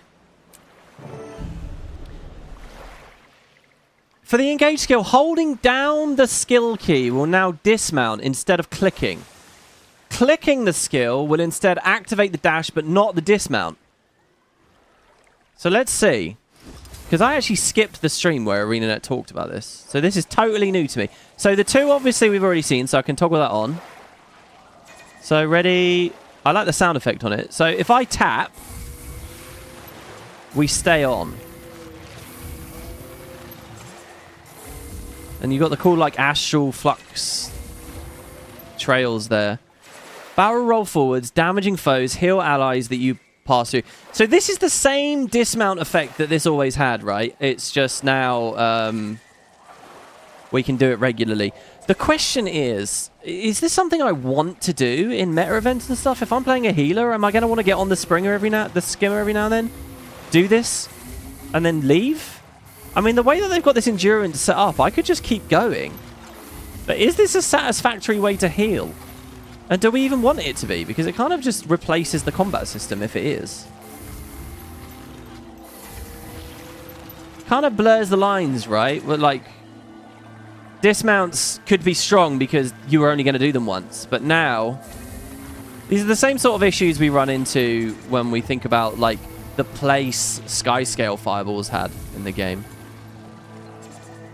The dismount on hold feels terrible to you. Well, yeah, so now let's see. So if I hold, I jump off. That felt fine to me. Oh, I also very often bond of faith, or I just get off by tapping the mount hotkey again, which is Shift E for me. Oh wow, this fish thing's back again. I'm not actually going to do that. It feels okay. It's a good idea. I just don't know when I'm going to use it, really. If I'm going to play a healer, I'm going to be on my water otter, and I'm going to be having fun with that. I'll tell you that for nothing. But if I was on any, you know, it doesn't matter which of the 9 classes. If I was playing one of the 9 classes, I'd want to have my Ventari tablet, or I'd want to have, you know, my med kit, or whatever the flavor is. Who's this? The sheltered one. Unsheltered one, welcome. We receive so few visitors. It is always a blessing. Tell me, do you seek the protection of the shelterer? Or are you simply taking in the sights of Thornbloom's land? What is Thornbloom? I'm exploring. What are you doing out here? Ah, of course. We sheltered ones were led by the grace of Shelterer Thornbloom to this protected area. Ask about anything you wish about Thornbloom's country, and I will answer to the best of my ability. Well, I have no questions, because I guess we haven't got here in the story yet, maybe? There's a hero challenge nearby. This place is very cozy. I like this area. Is the exit to the map near here? Castaway. Ugh, stupid lock. Open up! Oh, look, we got the mini sand shark already, and it's on a beach. Brilliant. 10 out of 10 suggestion, whoever that was in chat just now. You look like you could use some help. Who, me? Well, yeah, I dug up this log chest, was told it was cursed, and if I opened it the wrong way, foul consequences will arise before the victim. Drivel, right? Will you back me up? Okay, what do you want me to do? Nothing too complicated. Plan is, I'm going to open this thing up. If something pops up, you give it a good thrashing. What do you say? Okay, I'm going to guess at what's going to happen. I think we're going to have a fight. This is going to be like a core Tyria hero challenge where we fight a veteran. And I think it is going to be a vet. I don't think it's going to be an elite. I think it's going to be a vet. Okay? And specifically, I'm going to guess it's one of those green liches, right? That, again, you would occasionally find in Corteria. Here we go. Sounds reasonable. Ready when you are? Ah, I was wrong. And enchanted stuff. Mind you, you do get some of those in ore. Okay, it was a long shot. I acknowledge it was a long shot. Alright, I just double-toed it again too fast. I'd like to see that be resolved, that bug. Or interaction. It's not really a bug, is it? It's the game... Oh, and it's an elite, by the way. I was wrong about that. He's actually got a little bit of tankiness to him. I thought it was going to be a veteran, because most of these hero challenges have been pretty low-key. They haven't really been tricky for us to handle, have they? Ha ha ha! Oh, she doesn't have new dialogue. Alright, well, we got that done. So that's our first hero challenge today. We're coming along with Evoker fast here, guys. Next utility is now available. The Hare's Agility. A meditation. Gain endurance, gain swiftness. Neither interesting to me in Modern World, Open World Guild Wars 2. The game never makes you dodge enough that endurance generation matters. Even if they're spamming weakness on you versus Joko stuff, frankly. And swiftness, who cares, right? When there's 25% modifiers everywhere where we have mounts we can get on in combat. Our next few strikes will create an arc of chain lightning. If air is our specialized element, then the skill will stake break stun and give us blur. I don't remember it having blur before. Wow, we're half mesmer. That's cool. I like that. Wow. And it's 2 seconds of blur. Actually, I would try that in competitive. I honestly would. Because it has pressure on it and defense on it. I don't want to lose Technobabble. Let's take off the Signet of Fire for now. So I could also say, so we're getting lightning bolts from Galvanic Enchantment, and we're getting lightning bolts from this. These lightning bolts, unfortunately, don't have a little burn on them, so not quite as handy as the Grandmaster. Should we see what's in this cave?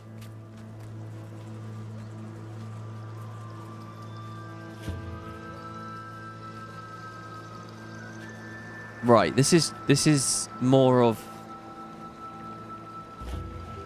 That looks like a jumping puzzle up there. The lockbox on Warrior, you just smash instead of doing the minigame. Oh, really? Do you skip the fight?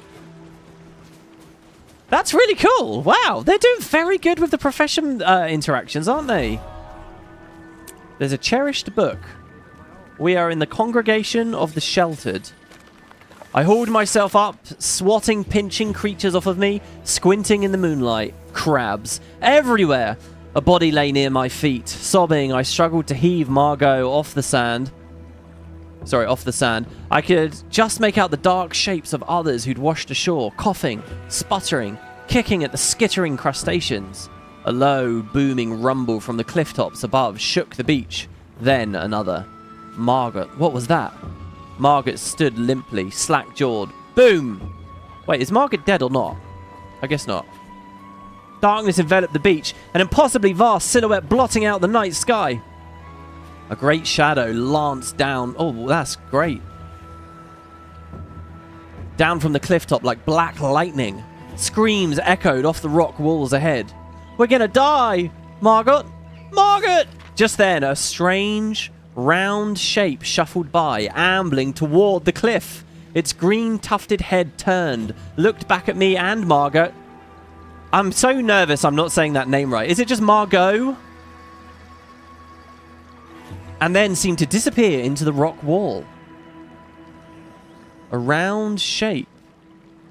I slapped Margot full in the face, jolting her awake. Run! Boom, more screaming. Shadows arced skyward. Something bounced off my shoulder with a wet thud. A severed arm? A foot? I sprinted towards the rock wall, dragging Margot. Or was she dragging me now? Legs burning, blood rushing. We reached the wall, tumbling forward into complete darkness. And I could go no further. We lay in silence, lungs on fire. The booming stopped. My eyes slid closed. Wow. I mean, this reads like fiction, but it might be their account of how they got here. So what is it? Is this some kind of crazy magical mystery, or is this Inquest related? You'd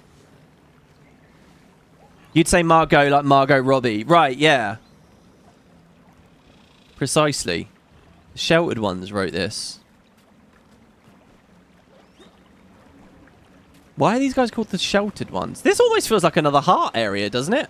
Oh, hey, here's this thing with the pipes. They released this as promo material before it came out. Whoa. Are they worshipping the new variety of Choya? That is definitely one of the new Choya, right?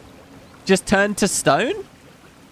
Oh my god, this feels like a cool area. Hey, look, you guys emoting and stuff? Holy shit. What is going on? Adherents Avon? All are welcome here, sheltered and unsheltered alike. There's many Sylvari among these guys. The off-going is promised to all who follow the Thornbloom. You're welcome to pursue our texts, or you may ask me any questions you like, friend. I'm just waiting for the tacit reveal that some of these Sylvari were born here from a different tree. Dun dun dun! How did you end up here?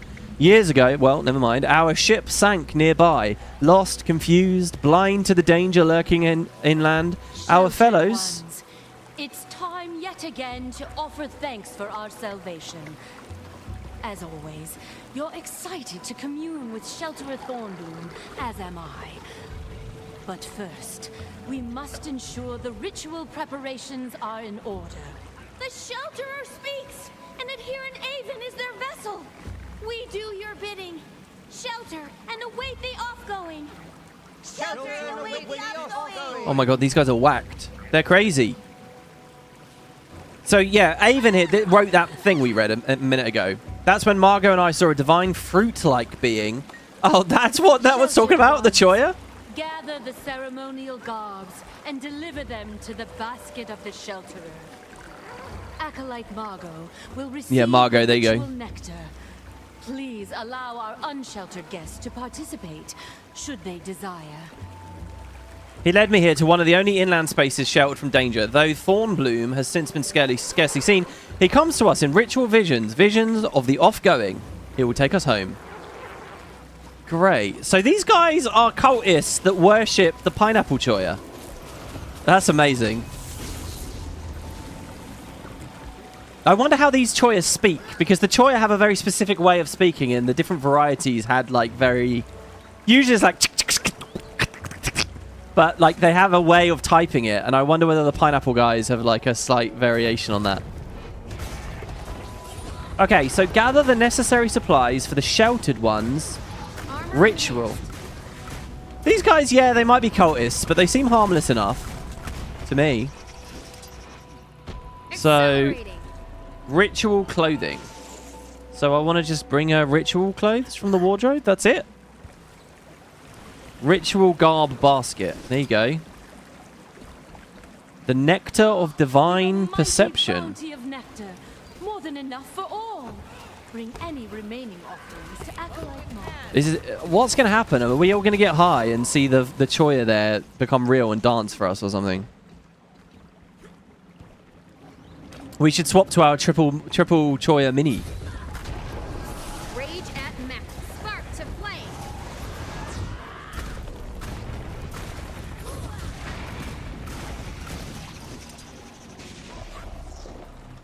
See, the giant chair, man. The Incris floating chair is so funny. I think it's just that it pops in out of nothing, you know? If it Iron Man style, like, unfolded, right? Or even spawned in as generic nanotech blueness. But please, deposit any extra you've gathered. But it's just, it really does feel like I just pooped it out, you know?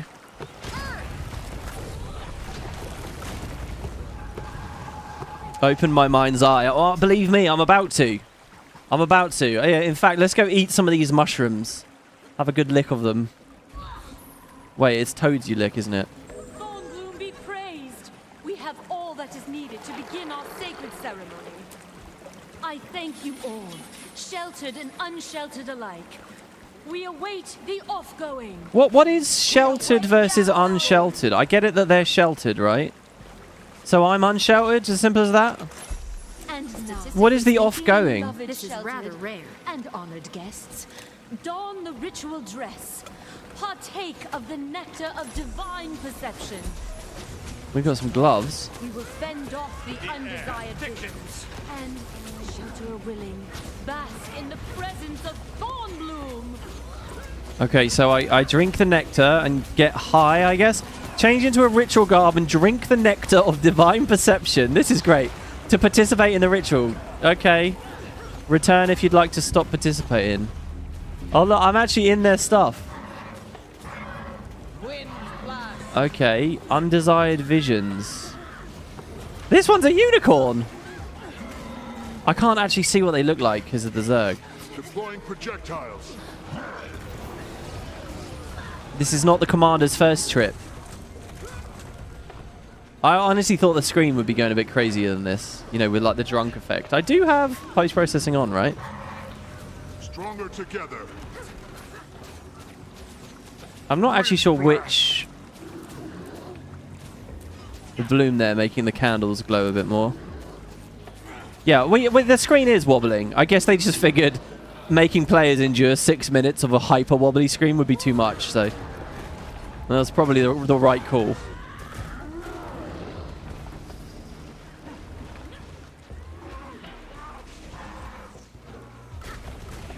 Right, let's swap to the otter.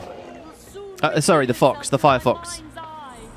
Continue, sheltered ones, until the off-going. So that's she's crazy. So that's enhanced our meditation now as well. The downside is we might end up with less quickness, but my thinking is we'll have plenty anyway because we have so many CCs. So I think we'll be fine. Oh, we got the big bullet there.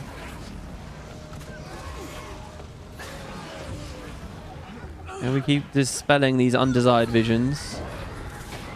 I must admit, playing with the fox is a little bit less of a novelty to me because I spent so long grinding the golem with the fox before. That happened all off screen, obviously not in the Let's Play, but... And that just leaves Otter. But hey, we have a whole other map to play.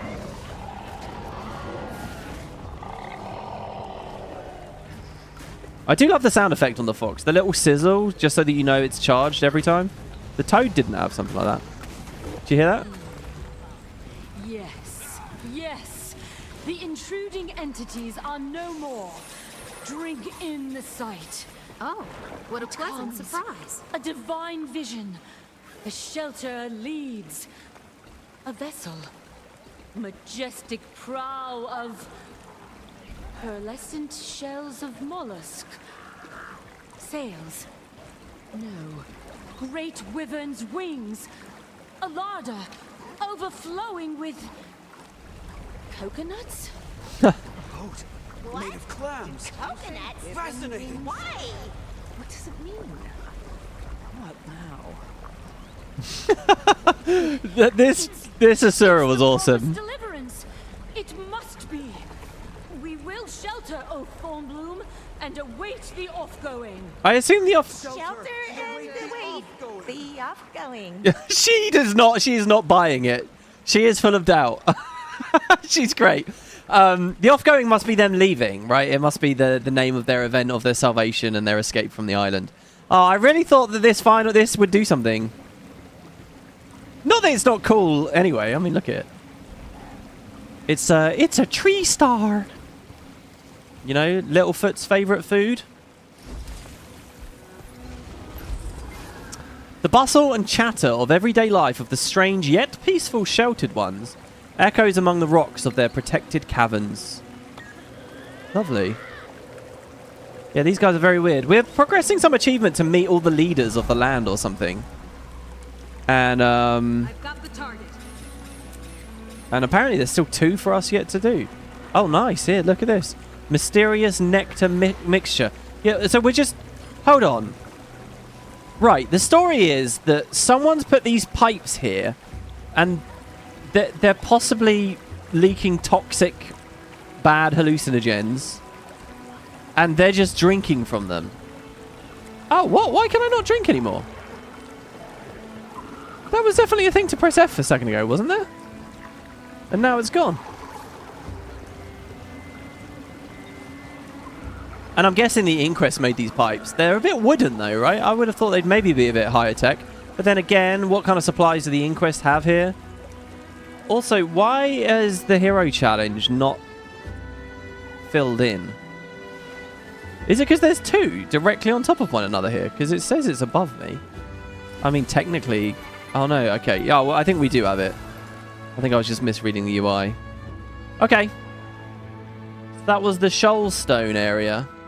Probably missing more books and things. Yeah, can we climb up? Oh, look, that guy's pretty high up. There's firewood. There's a detailed note there. I don't think we read this. Let's see what this says. The nectar of divine perception contains a blend of organic extracts fused with naturally occurring Castoran magic. Its consumption is only for the purpose of communicating with the will of the shelterer, and thus its ingredients, refined to exacting proportions, will be known only to the acting adherent and a few carefully chosen acolytes. Oh, they built them themselves. Okay. For most ritual participants, consuming the nectar results in hard-to-interpret visions, often perceived as aggressive in nature. When consumed in precise concert with the adherent of the congregation of the shelterer, a sheltered one, most often the adherent, might on rare occasion be granted a vision of or communication with a spiritual manifestation of the shelterer, Thornbloom himself. The interpretation of these visions can be challenging, and it's not recommended that any but the most dedicated of us attempt to discern the meanings behind the visions granted by the nectar of divine perception. However, all are welcome to participate in the ritual, even the unsheltered, should they so choose. What better way to spread the good word of the shelterer? Thornbloom... what better way to spread the good word of the shelterer Thornbloom, then, to give any who ask a chance, small as it might be, to communicate with him directly after all. These guys are just crazy. This is making me think of what's the name of the real life cult that Halley's Comet was passing, and they thought they could die and transfer their consciousness onto it, where like they would meet alien gods, and like 50 people killed themselves wearing Nike shoes. Heaven's Gate? I think it's Heaven's Gate. They have a website that they still have online today. I wouldn't say these guys are quite as crazy as that. Christianity. Yeah. I suppose actually the closer analog is what, Jonestown? That was the Kool-Aid thing, wasn't it? I don't know, I'm a bit out of my depth on some of this stuff. Yeah, Heaven's Gate. There you go. That was it. Heaven's Gate. Oh, Heaven's Gate was the Halabop comic? Yeah, I probably got the comic wrong. Yeah.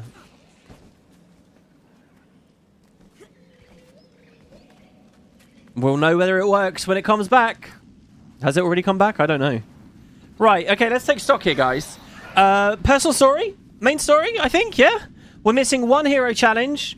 There's a POI just outside, so I'll grab that. There's a shit ton of POIs we haven't done, but we've seen the 3 hearts. We've got the 3 waypoints.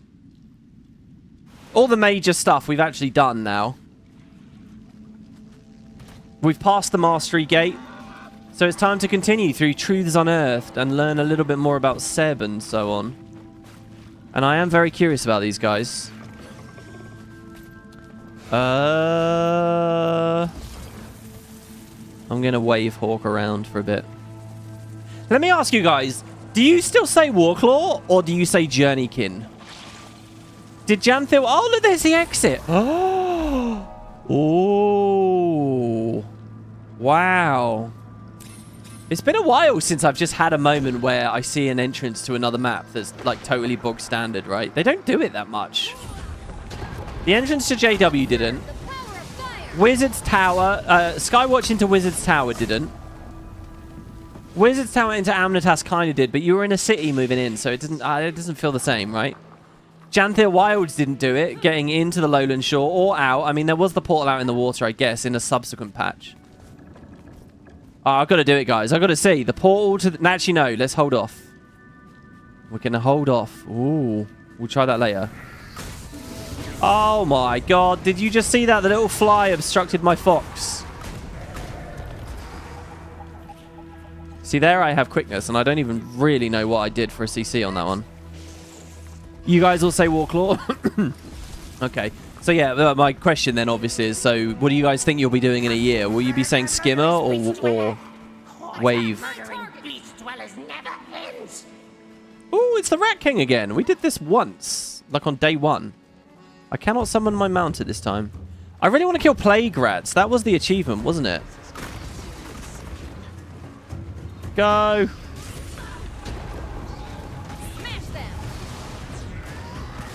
We don't have to hit this guy too hard.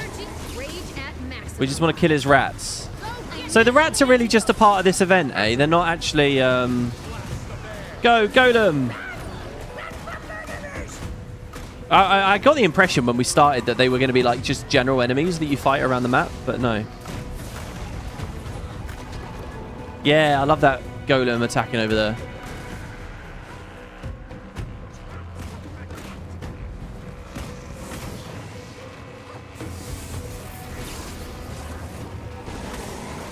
Oh. Oh, I'm forgetting which ones are actually stun breaking me now. That's such a classic Guild Wars 2 experience, you know. You get CC'd and then just spam whatever utility skills you see are available. You'll catch players from all ages. 10 years ago, you'll find footage of players doing that. 10 years from now, you'll find footage of players doing that. Oh, there's a thing over there called My Journal, and it's spelt wrong. Is it from the script, I guess? It's hilarious. Oh, he phases so much and cleanses all my precious conditions. Now, do the regular rats count as plague rats?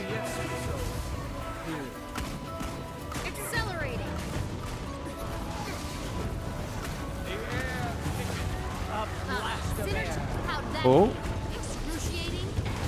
Oh.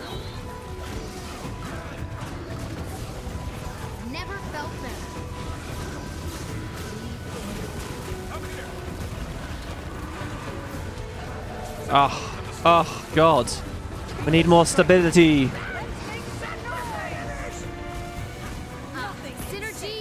This feels like a big event, but I've missed the story leading up to it each time, so I don't really know what's going on. I mean, why is this guy so bad? He's just... I mean, he's a Skrit alone in the world, right? That's a kind of a cool story.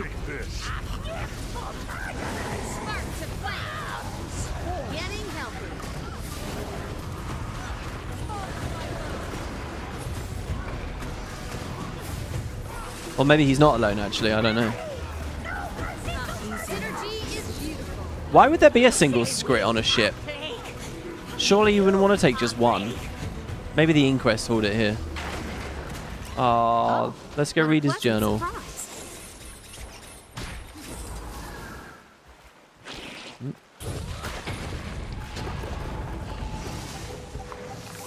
Tropical Tomes. We've read 6 out of 13 so far, guys. Pretty good. One day. Okay. Privet! Don't read! One day! Crash! Home far away! Difficult memories! Fine town! Whole garden is pretty! Nice people! Small town! Clean! Most times Skrit keeping away, but sometimes coming in for tasty bites! Another day! Caught coming in for bites! Maybe Hull Garden don't know Skrits! Call me Rat! Okay to say nice things, people! Stays away, says mean people! Skrit not know, Skrit stay or not stay! Don't want fight! Find spot by Hull Garden. Sometimes stay, sometimes go. Nice people bring tasty bites. Another day. Many rats come to Hull Garden. Eat all tasty bites. No, I miss tasty bites. Bad day. Oh, I regret the voice. There's a whole other page. Oh. Rat sick. Make Hull Garden sick. Mean people make Skrit go far away. Say Skrit and rat same. Not same. Poor sick rats. Mean people murder sick rats. Maybe Skrit can fix sick rats. Oh, this is really sad. This is really sad. New home, new family day. Kicking out of Hull Garden. Find cave, new home. Sick rat Skrit will help. Mean people be sorry. No tasty bites for Skrit. No tasty bites for mean people neither. I know it's foolish. New name day. New name day. Mean people kicking out, then mean people hunt Skrit. Skrit leaves alone, but mean murderers hunt Skrit anyway. Mean people call Skrit king of rats. Mean people think bad name, but Skrit thinks good name. Murderers bow to Rat King someday. Skrit not fix rats. Skrit send more sick rats to Hull Garden. Hull Garden murder rats. Rat King murder Hull Garden instead. Oh, look at that. This is like Mr. Freeze or something. A true tragic villain. Wow. So I didn't really take all of that in. I was more focused on how my throat was in pain.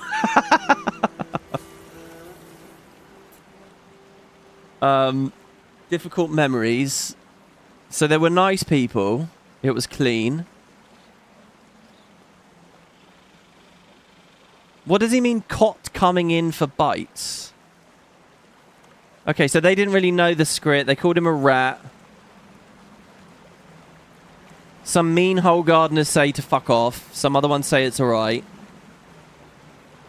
Oh, see, look, sometimes he's there, sometimes he's not. Oh, man, look, don't estrange him. You're all in it together.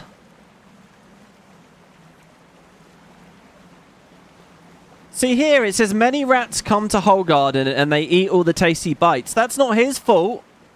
They had a rat infestation and they blamed the Skrit. And now the rats have given them plague and told him to leave because they think they'll get plague off of him. And now they're killing all the rats. And then he tries to heal the rats. Oh, this is like my favourite story. This is my favourite Guild Wars 2 story since Dragonstorm.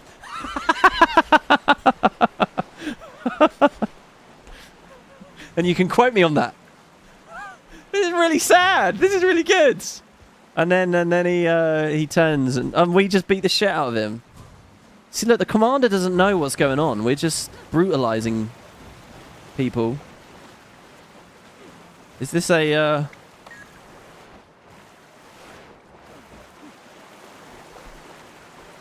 mastery point we actually need? All right, okay. Looks like that's an interesting little area, by the way. POIs, vistas and stuff. And it's on the way to the story, so I'm going to just try to get there. We'll wave hawk it.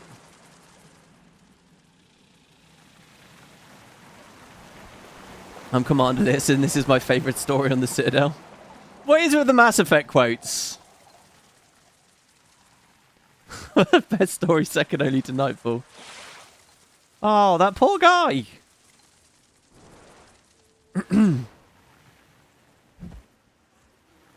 Unpopular opinion with the bad players. I'm always fascinated by that, where, you know, especially in, like, Sisyphean storytelling, where it just goes on and on and on. Eventually, it is fun to have the protagonist unwittingly do something bad. They toyed with that in Guild Wars 1 as well, with the Winds of Change stuff. But players tend to react so negatively to it, you know? And it's a mindset I don't really understand or relate to. But, you know, a lot of people, they're really in the headspace of the commander, and they don't want to see the commander ever be mean or something. So, like, those kind of cooler ideas, I don't know. I don't think you'll ever see Arenanet go that deeply with it. But this is a conversation not just about Guild Wars, like I say. You could, particularly with any MMO. So this Inquest Sky, this equipment thing, we have done before. But I'm thinking it might be fun to just, you know. Oh, I've just realized why I have so much quickness. It's because obviously every fox we do is giving us some. So the question is, can we just give up that trait to take the 25% damage, which is a huge amount of damage, and trust the Pirate Queen to give us quickness instead?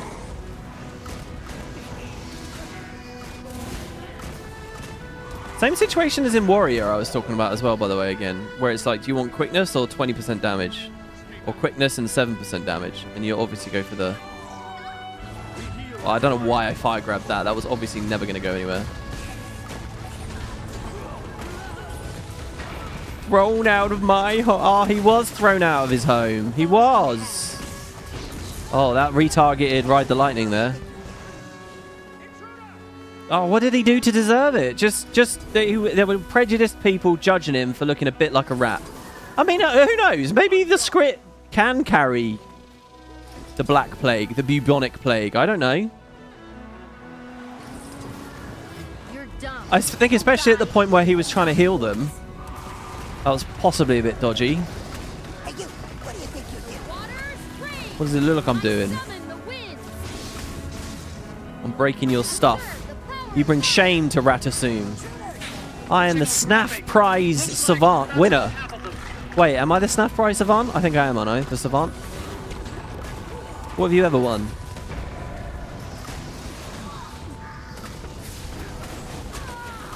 Nothing.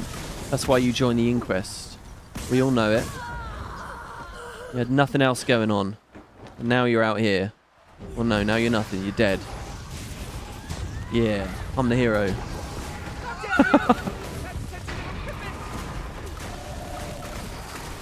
Rage at maximum.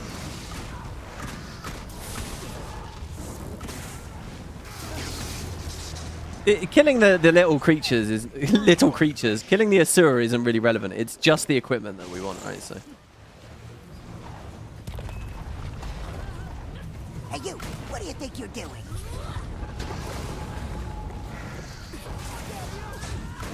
Do you think there'll be a reference to Anka in this expansion? Do you think any of the Inquest, if they're doing Void research, that was quite the revelation in the last part. Surely Anka's going to come into it a little bit. I would love to hear, because, you know, when we saw Kuda last, Anka wasn't in the story. Or this Seb guy, maybe he'll say something about it. Seb, I feel like I know a Seb. Do I know a Seb? Do I play games with a Seb? It's a very familiar name to me for some reason.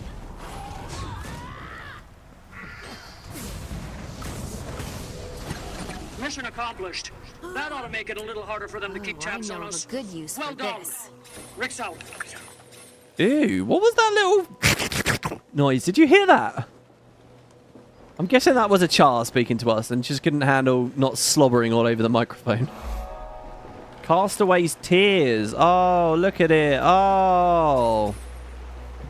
It's quite blurry, but overall, I like it. And I'm guessing that you can actually walk through the waterfall there. Is this bouncing mushroom going to take us in? Oh, or over? Over, I guess. Freshwater tropical fish. Here we go. Let's do an actual bit of fishing that's not related to an event. I want to.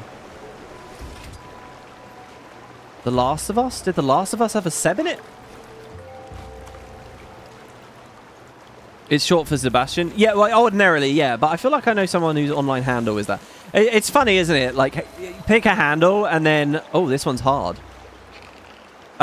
Years later, that video game names a big villain. I wonder if you end up regretting your name or liking it more. I'm safe with Liss because, you know, it's just one of the gods. And I kind of lent into it with Councillor Yake, I guess. But even that, I was following the game, not the game following me there. I want food. Any food. Do we actually have any sushi? We do. Whitefish sushi. There you go. That will help our fishing power. Let's get on this guy's skiff. Skiffs, to me, I still have this opinion, guys, are the best feature that I didn't think was going to be a good feature. Like, pre-release, I was so not into skiffs. I was so like, what's the point? We already have skimmers. They're going to be clunky. And look, I don't think that they perfectly nailed everything about them, like the fishing party stuff or whatever. But overall, they were awesome, right? I had so much fun in End of Dragons. That it really felt very, very cool to sail around, just for the fun of sailing around. And yeah, I don't ride them that much, but I still love skiffs.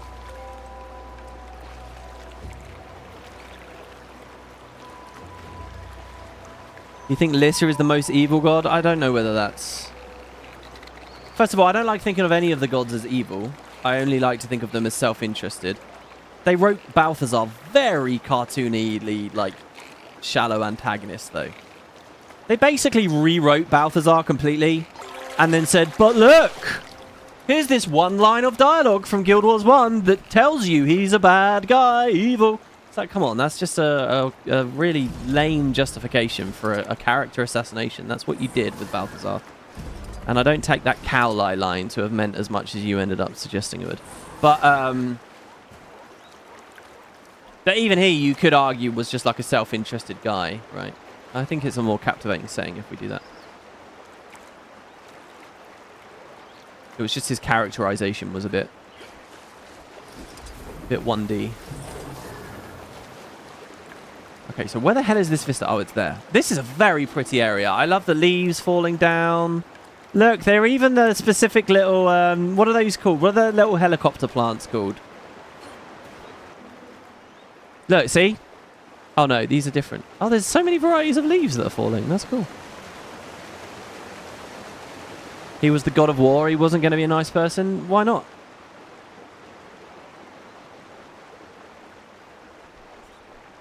Also, you got to understand, that Guild Wars 1's handling of the gods, before Balthazar was very statically and specifically put in the picture, they were all fairly amorphous things, you know, like the very physicality and depiction of them was different, right? Like, Canthans thought differently of the gods to what Tyrians thought of the gods, to what Elonans thought of the gods. They weren't concrete, right?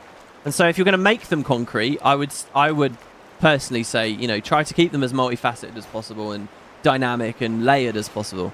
And Arenanet just didn't do that with Balthazar. They said, no, this guy's just going to be a nut job. And I don't know. I'm disappointed by that decision, and I think I will continue to be. It's obviously all ancient history now, I guess. Well, depending what they do with Guild Wars 3. So there's a vista really high up. Maybe we can just climb up to it over here. I feel like there was probably some literature I missed in that area. Still higher, really. Question is it on top or is it in this cave?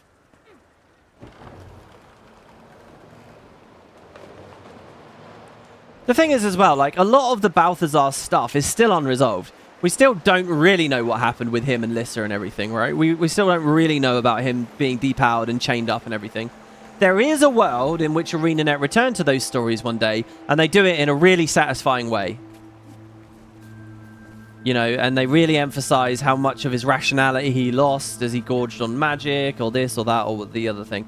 And I think there could be a beautiful story written ultimately. It's always going to be a difficult story to pass because it will be separated by like a decade of content updates. You know, Path of Fire is going to be old by the time we get back to it. I don't know how I'm being expected to get up there. Maybe there's a bouncing mushroom nearby, like a giga bouncing mushroom, and I've just not seen it. My instinct is to skip until we get more skimmer masteries, so that's what I'm going to do. All right. Ready for the personal story, guys? Oh, actually, hold on. There's a mastery point below us. Oh, right there. You see that? Look at this. This is also very pretty. This is the meta. We've been here before, but we were rushed, I think, at the time.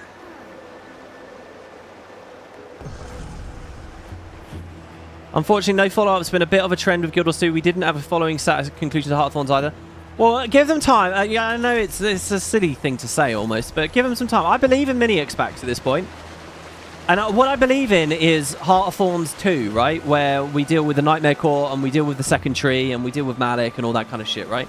And what I believe in is End of Dragons 2, where we deal with the Mystery at Raisu Palace and the Deep Sea Dragon and the Turtle Highlands and the Celestial Ministry Vampiric guys. And, you know, they pick up on these plot threads. I'm calling it very crudely End of Dragons 2 or whatever. Obviously, that wouldn't be the name, right? But that's the gist. I think there is still ample opportunity for this world, for this setting, for them to follow those stories up. And frankly, guys, those dropped plots are actually a blessing at this point. They are a huge asset to this setting, because if those dropped plots weren't there, we really would be running on fumes, because this is a game that invested so much of its time and storytelling into the Elder Dragon threat. And now that's gone, there is a very real question of, okay, what do we do that's actually captivating? And here we do have some avenues. You know, you've heard me provide commentary a few times in the past where I've said, oh, Terry has lost something major now. But it does still have these things, at least. So be thankful for it. Be thankful that there's a lot unanswered about Lissa and Balthazar. Because that's what we're going to grab onto, especially when it comes to like a Guild Wars 3. The story, I guess, is in the caves underneath again. We haven't really seen much of these grottos and going low, have we? Right, here we are. We're back. I think. Use your skimmer's Aether location skill to pick up their trail.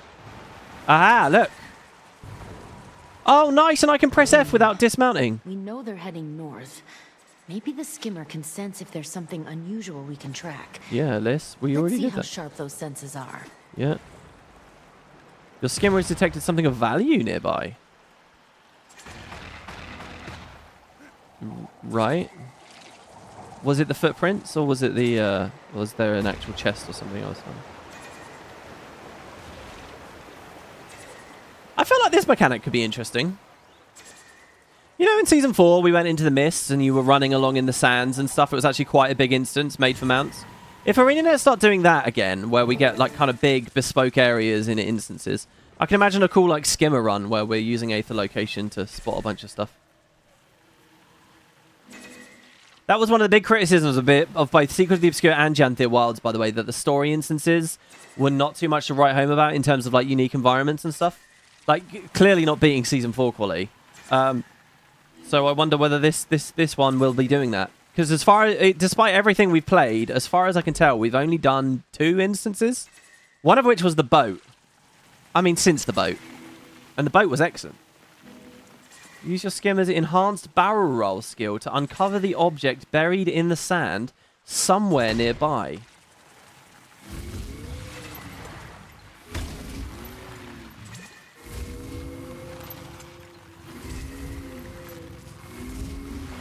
Well, I can kind of see why they bundled the 2 moves together here if they wanted us to use them both close to each other. I mean, I've done it as far as I can see, everywhere possible in the green circle. Maybe directly in the middle? Oh, it was. It was right in the middle. Okay. Accelerating.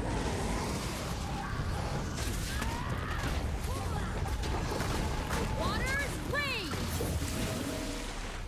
So here's a cache. An inquest Seb cache. gathering artifacts inland. Kuda receiving secret messages. Interesting. Let's see what else we can find.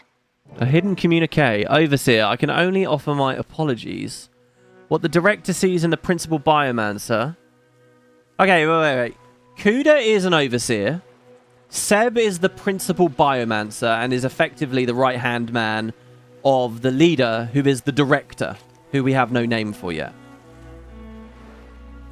So this is someone probably writing to Kuda.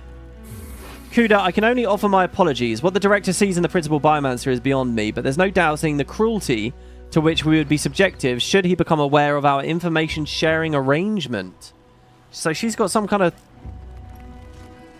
She's leaking information on the side to the freebooters or someone else. As far as his experiments are concerned, Seb has been requesting a number of artifacts from the dig sites inland. Oh, this does feel like early Nightfall in a way, you know, because we got this thing about these mysterious dig sites.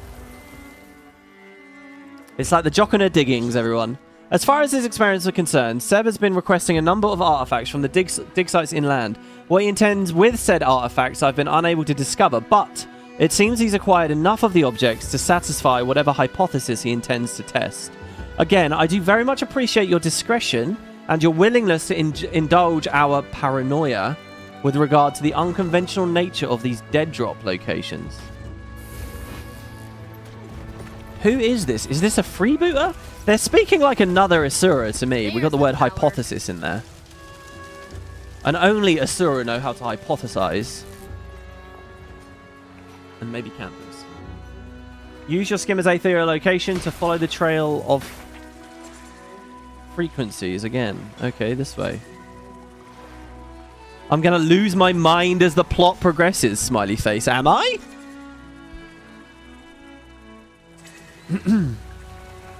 Well, you guys are building it up. You want to be careful with that, because then, you know, expectations go too high and I'll blame the game. No, I'll try not to do that. Forecastle Rock. Look at this. This is a nice little area. I like all the little shipwrecks and stuff.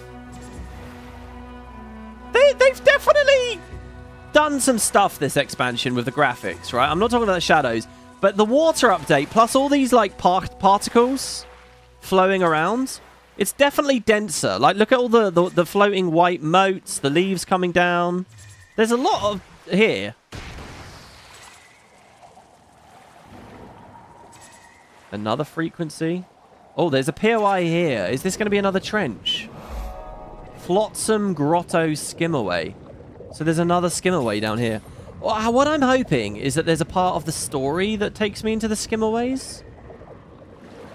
I think we've uncovered... Yeah, look, here's a treasure we've uncovered. This is like Warclaw sniffing, effectively. Acquiring a Galeus. Look for treasure using the skimmer's ethereal location. Okay, I've got a question. To those of you in chat, the people who rushed really fast through, are you working on the aqua breather already? Have you made a bunch of progress?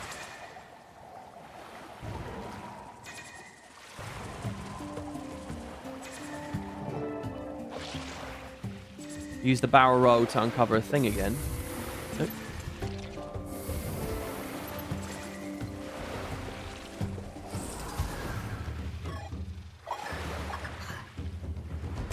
By the time you retrieve this message, if it isn't washed out to sea, I will have already witnessed whatever vile abomination Seb thinks to unleash next.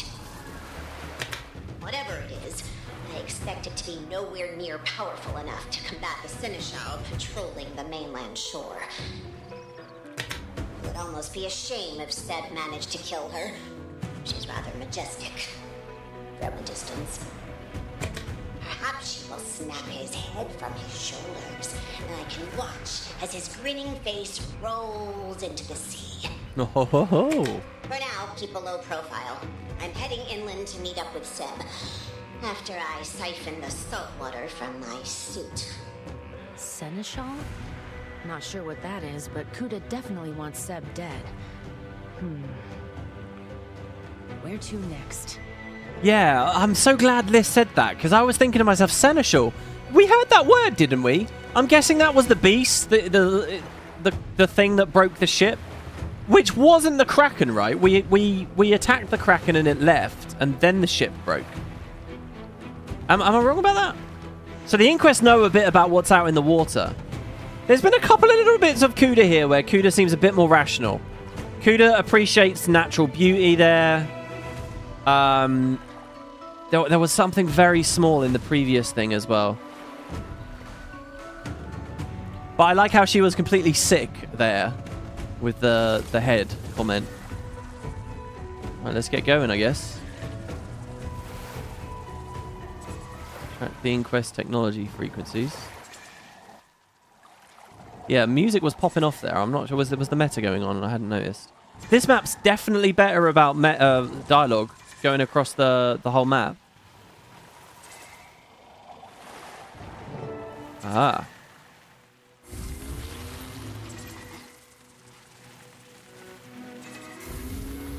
Once again, I'm trying to go directly in the middle now, but they might have put it on the edge this time.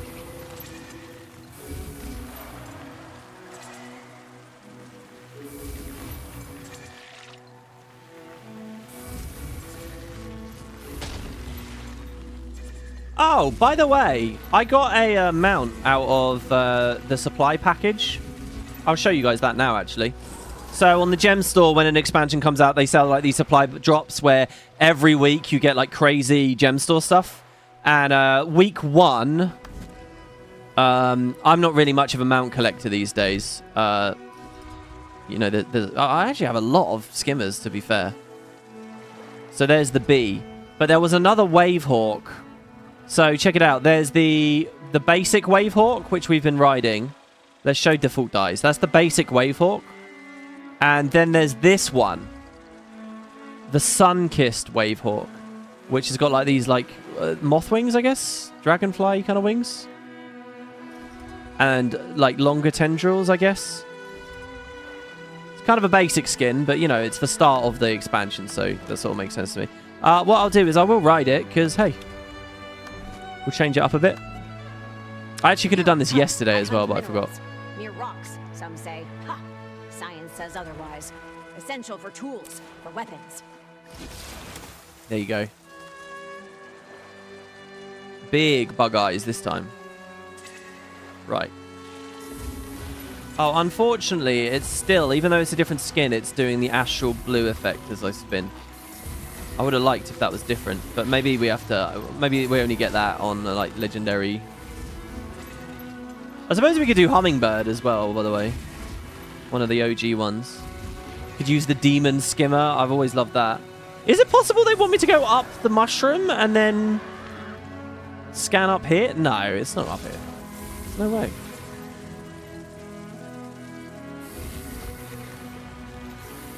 Oh my god, I must be... Someone must be losing their mind watching me do this. The pattern on this thing's tail is nice. Yeah, it is quite good. They look like little roses or something on the tip there, don't they? What on earth? Oh, there we go. We got it. Oh, Jesus. It's quite precise, isn't it?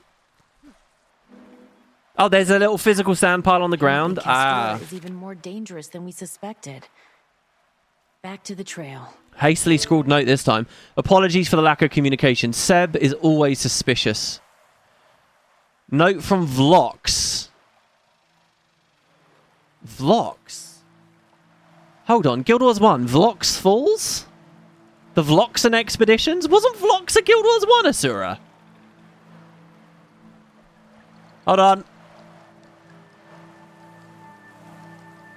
I'm on the wiki.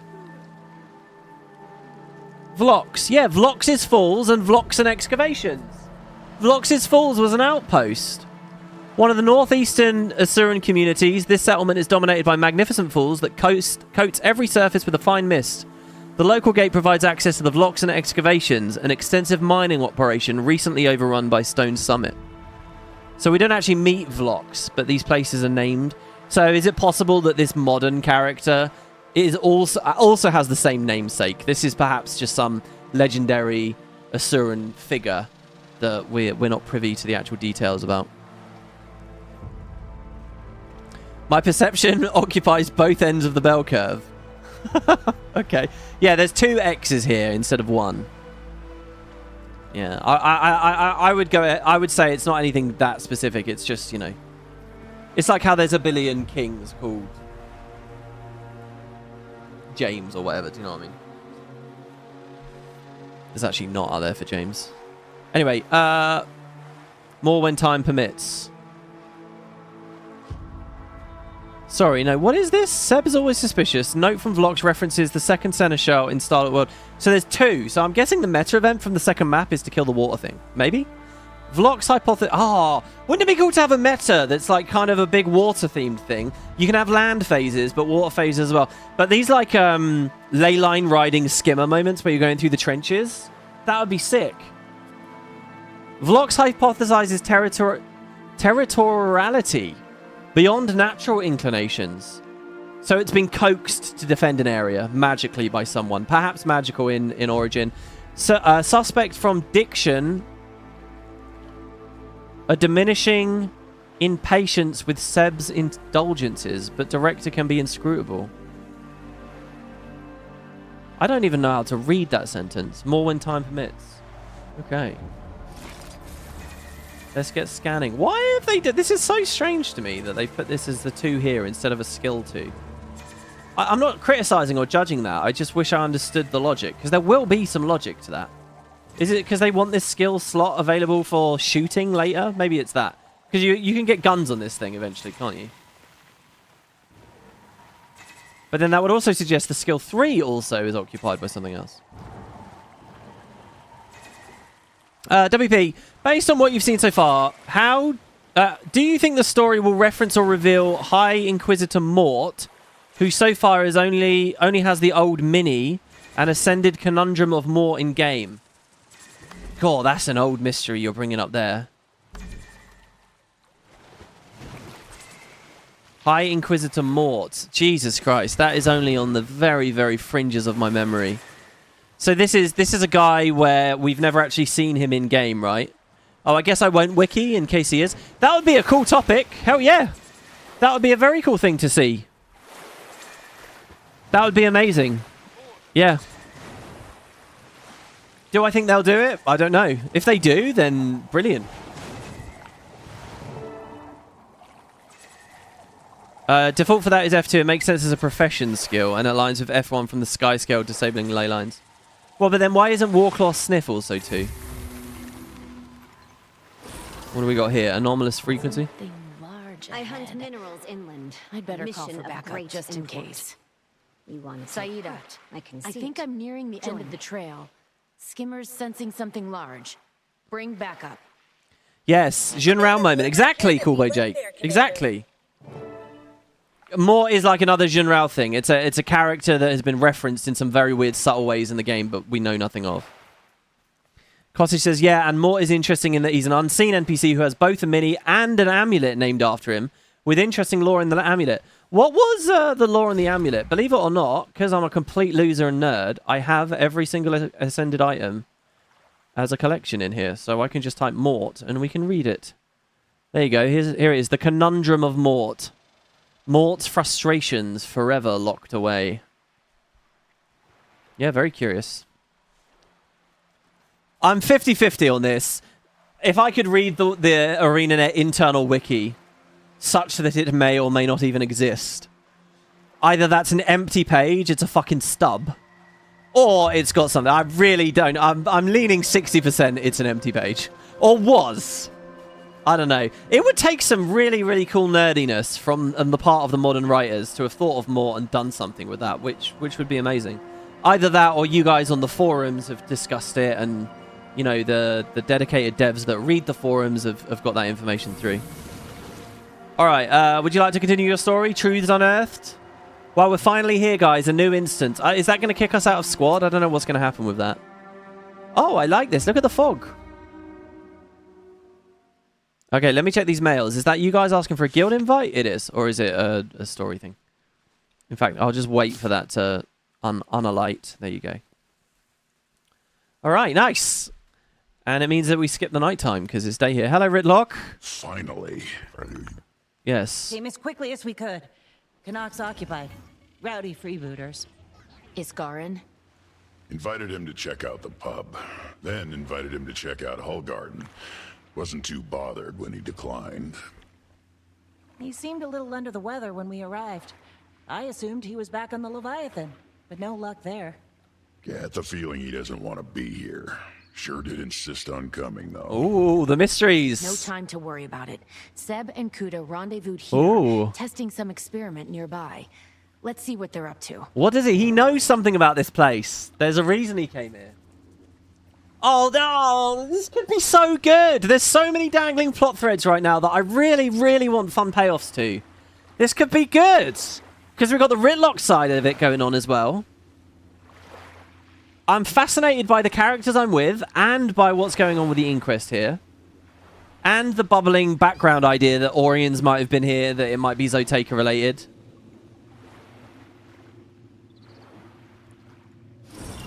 Alright, let's go. Yeah, this is one of the unique chairs where it's actually kind of a mount. Sort of. Alright, here we go. What is it with these things? Haven't left us alone since we sailed in. Holy shit, wow, cool! A new ability. He actually grabbed me and tossed me over his shoulder. And it's a totally new type of enemy, right? Elite Crushing Horror. They should add these to the beach at the start of the fractal. Oh god, I keep pressing the wrong button to sunbreak. Okay, and we don't want to linger in Earth anymore. That's not what charges us anymore. Do you know what? Depending on the pet you pick, Evoker does feel very different playstyle-wise. It really does.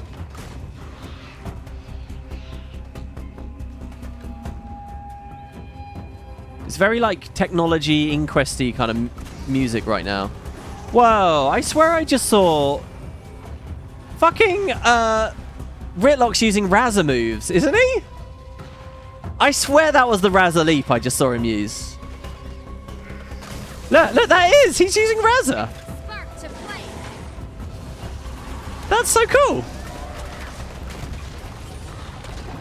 He's channeling the Conduit today. What's Saida doing? I didn't really see her do... Oh, I wish the combat was a bit better, man. I wish the combat was a bit fucking... a bit more of a pushback.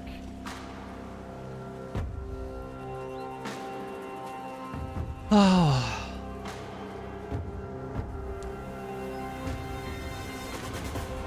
Oh wow! Did you hear that little bit in the music with the distortion and the cutting in and out? Friendship ended with Shiro. Well, it was more Glint, isn't it? As far as I understood, he was always just Glint. We gonna beat the information out of them, or Are they burying rocks? Oh, there's Kuda there. Yeah, she's leaving. And there's Seb. What? This is weird, man. What? Just these two alone burying rocks? This is clearly a trap.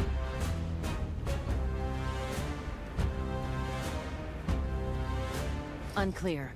Do you have eyes on those raptors? Friends of yours, Kuda? Hardly. Did you allow yourself to be followed? What? by a How? In what way did I interact with her I before? would ask the same of you, Overseer. But it's no irrelevant. raptors. Too good to be true.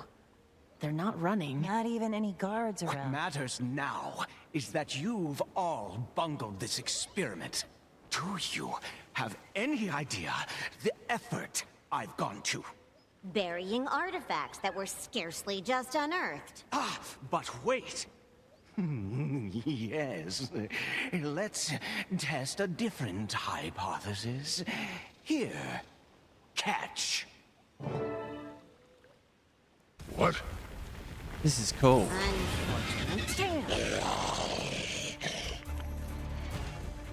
Oh, this moment is ruined because you just had me kill one of these. Do you see those chains? She's bound by magic. I don't think she's doing this by choice. She seems protective Oh, of shit. the objects Seb was burying in the vicinity. Maybe we can find those for her. Calm her down. Killing her seems hard enough, let alone not killing her. I appreciate you stepping in, Commander. Good luck. They're still invulnerable, right? I like how she recognizes us. I don't exactly remember in Sandswept Isles what happens with the metal with her and like to what extent she would really remember or know us. Yeah, why did you have me kill this thing 2 seconds before we have it as a cool boss? Just save it. Just save the model. Hey, we got some cool water here. By the way, I loved that when he picked me up and I was in his claw, it actually muted the audio like when you're in Shroud or whatever. I bet he's trying to do it to me again right now, by the way. Ready? See? Oh, and when Liz was speaking. Oh, he threw me into the wave. That was epic. Get ready to this, by the way, because I'm sure the upcoming raid encounter is going to be one of these things. Well, okay, I'm not sure. Why bother with Ring of Fire there? You tell me. So let's see. We have 2 achievements here. Avoid all of his burrowing charge attacks and use /dance near an Executor of the Waves to join in on its movements.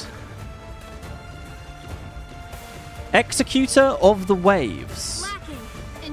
Is that what's summoning these waves? Or is that something later? I guess it must be something later. So, and what were they telling me? That killing it's hard, but we're going to try and save it? So there's not 2 ways through this, right? One is to kill it, and the other is be nice.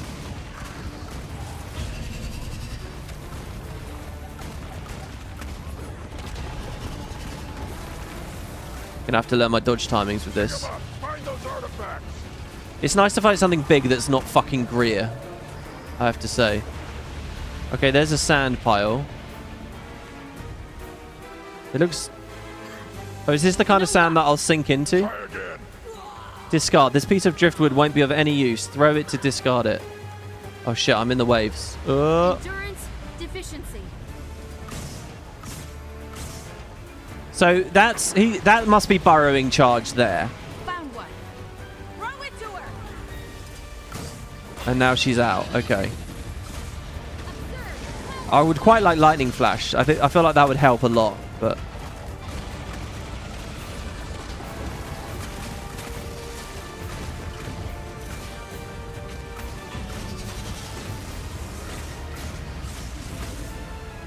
doesn't have a break bar, so there's no reason really to do that. I feel like I'm actually getting the hang of pistol a little bit here, by the way. Hurry! Bird is my weapon. What was that? Give her another artifact. Hurry. Oh, look at that little dodge there. Okay, we avoided that. See, here I want to ride the lightning, but I'm not sure. There you go. Nothing useful here. Nothing useful. Is that me messing it up, or is it just... Helpful. Keep looking. I keep thinking I'm going to... Not helpful. Keep Oh, no, don't hit me with that. Oh. An artifact. Let her have the thing. Just going to keep my distance here for a minute. Just throwing some big goo at me. All right, pistol's range isn't that huge. Oh, I can't dodge this. Maybe if I'd gone into water fast enough. Ow, that's a lot of burns. Oh! Okay, that's not good. Well, he can't charge me while I'm down. Okay, so that's like fiery water there. I wonder if they're saying something there as well. Like, why is the fire burning me? That was a good heal, because we got another familiar proc out of it. I'm going to use pistol 3 to go through this one. Pick 'em up. Find those artifacts. Okay. Where's the next sand pile, though? Alright, he just did the charge, so this is perfect timing here. No luck. Try another spot. Let the storm rage. I Something here. I shouldn't throw those random dodges. Is it timing based or health threshold based? Because... Oh, well, we're done. Okay. So we only got one of the achievements. Avoid all the burrowing charges. I don't know how to dance. We needed to do something. We needed to dance somewhere. Wow, we can press F on it. We can speak to the fucking thing. Territorial burrows. Like, what? Oh, I see. This is the seneschal. Oh, so the big mystery of what broke the boat is kind of done already. That's it. We're not your enemy. There you go. That actually worked. Thought for sure somebody was going to end up dead there. Probably us. What are those artifacts? And the magic that's holding her? Raw ley magic mostly, but I swear there's something else familiar about it. When I saw it earlier, near Hullgarden...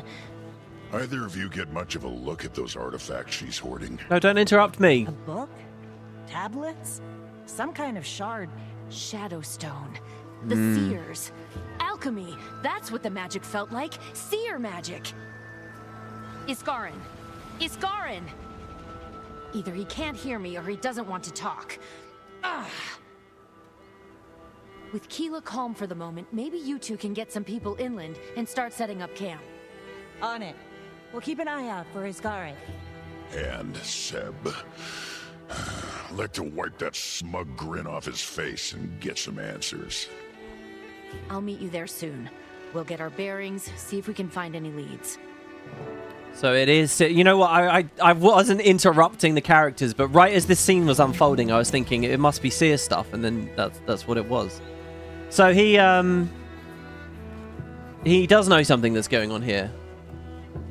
I was thinking she was either going to say Seer magic or Bloodstone, and then I was thinking to myself, well, are they kind of one and the same? As Liz was speaking, and then Ritlock, that was as Ritlock interrupted us. Okay, so what? We're into map 2 now. Head into the cavern that leads into the Castoran Forest.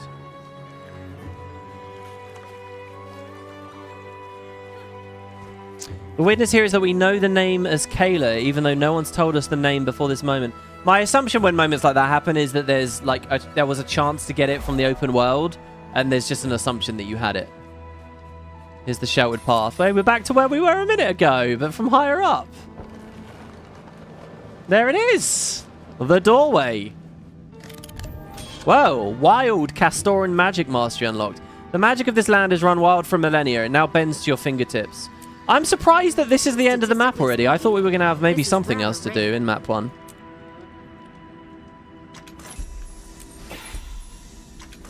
So Act 1 of the story, we've just finished. The stuff we've missed was the dancing thing. Okay, you /cry when you first see Castora. Escort the dock thugs out after their spat with Saida's crew. That was way back in Lion's Arch at the start. Someone told me to do that in chat, but we didn't. You /dance near the waves, which is what we just missed. Drink too much liquid while on recon in the freebooter bar. Oh, that would have been cool. And then there's a piece of literature we missed just somewhere in the open world. Hunter's Journal. Or maybe we need to specifically be on the story step solid ground. But there you go. That is Act 1. Just some minor objectives we missed. And the Relic of the Scoundrel, which wasn't one of the interesting ones, is there for the taking. So we're halfway. So far, the story's been very high quality, but I'm sad I'm halfway. Alright, guys. I think that's a really good stopping point. There you have it. So join me next time. I will see you in the Starlit Weld, whatever this is like. I don't know what, some kind of big inland forest. It looks like a way bigger map than the previous one. Mystery Rivers Garin and all that. Yeah, another fun day. Obviously, this one's been slightly shorter, but one of the other days it was slightly longer, so it balances out, doesn't it? Thank you all. Thanks for coming here in chat, guys. John Sellers with the 10 gift memberships earlier, and Nightly Winder with some gift memberships as well. Thank you, everybody. Again, I feel like I'm not appreciative enough, but really means a lot. And thanks for holding chat down, and it's cool. I really, these are some of the highlights of the year for me. It's really, really nice. So I'll see you guys on the next one tomorrow, as we'll continue our adventure. Drop some YouTube comments if you want to join the guild. Throw me a mail. If you want to chat in Discord, there's lots going on. And until next time, go watch some Gogglebox. And don't say poop.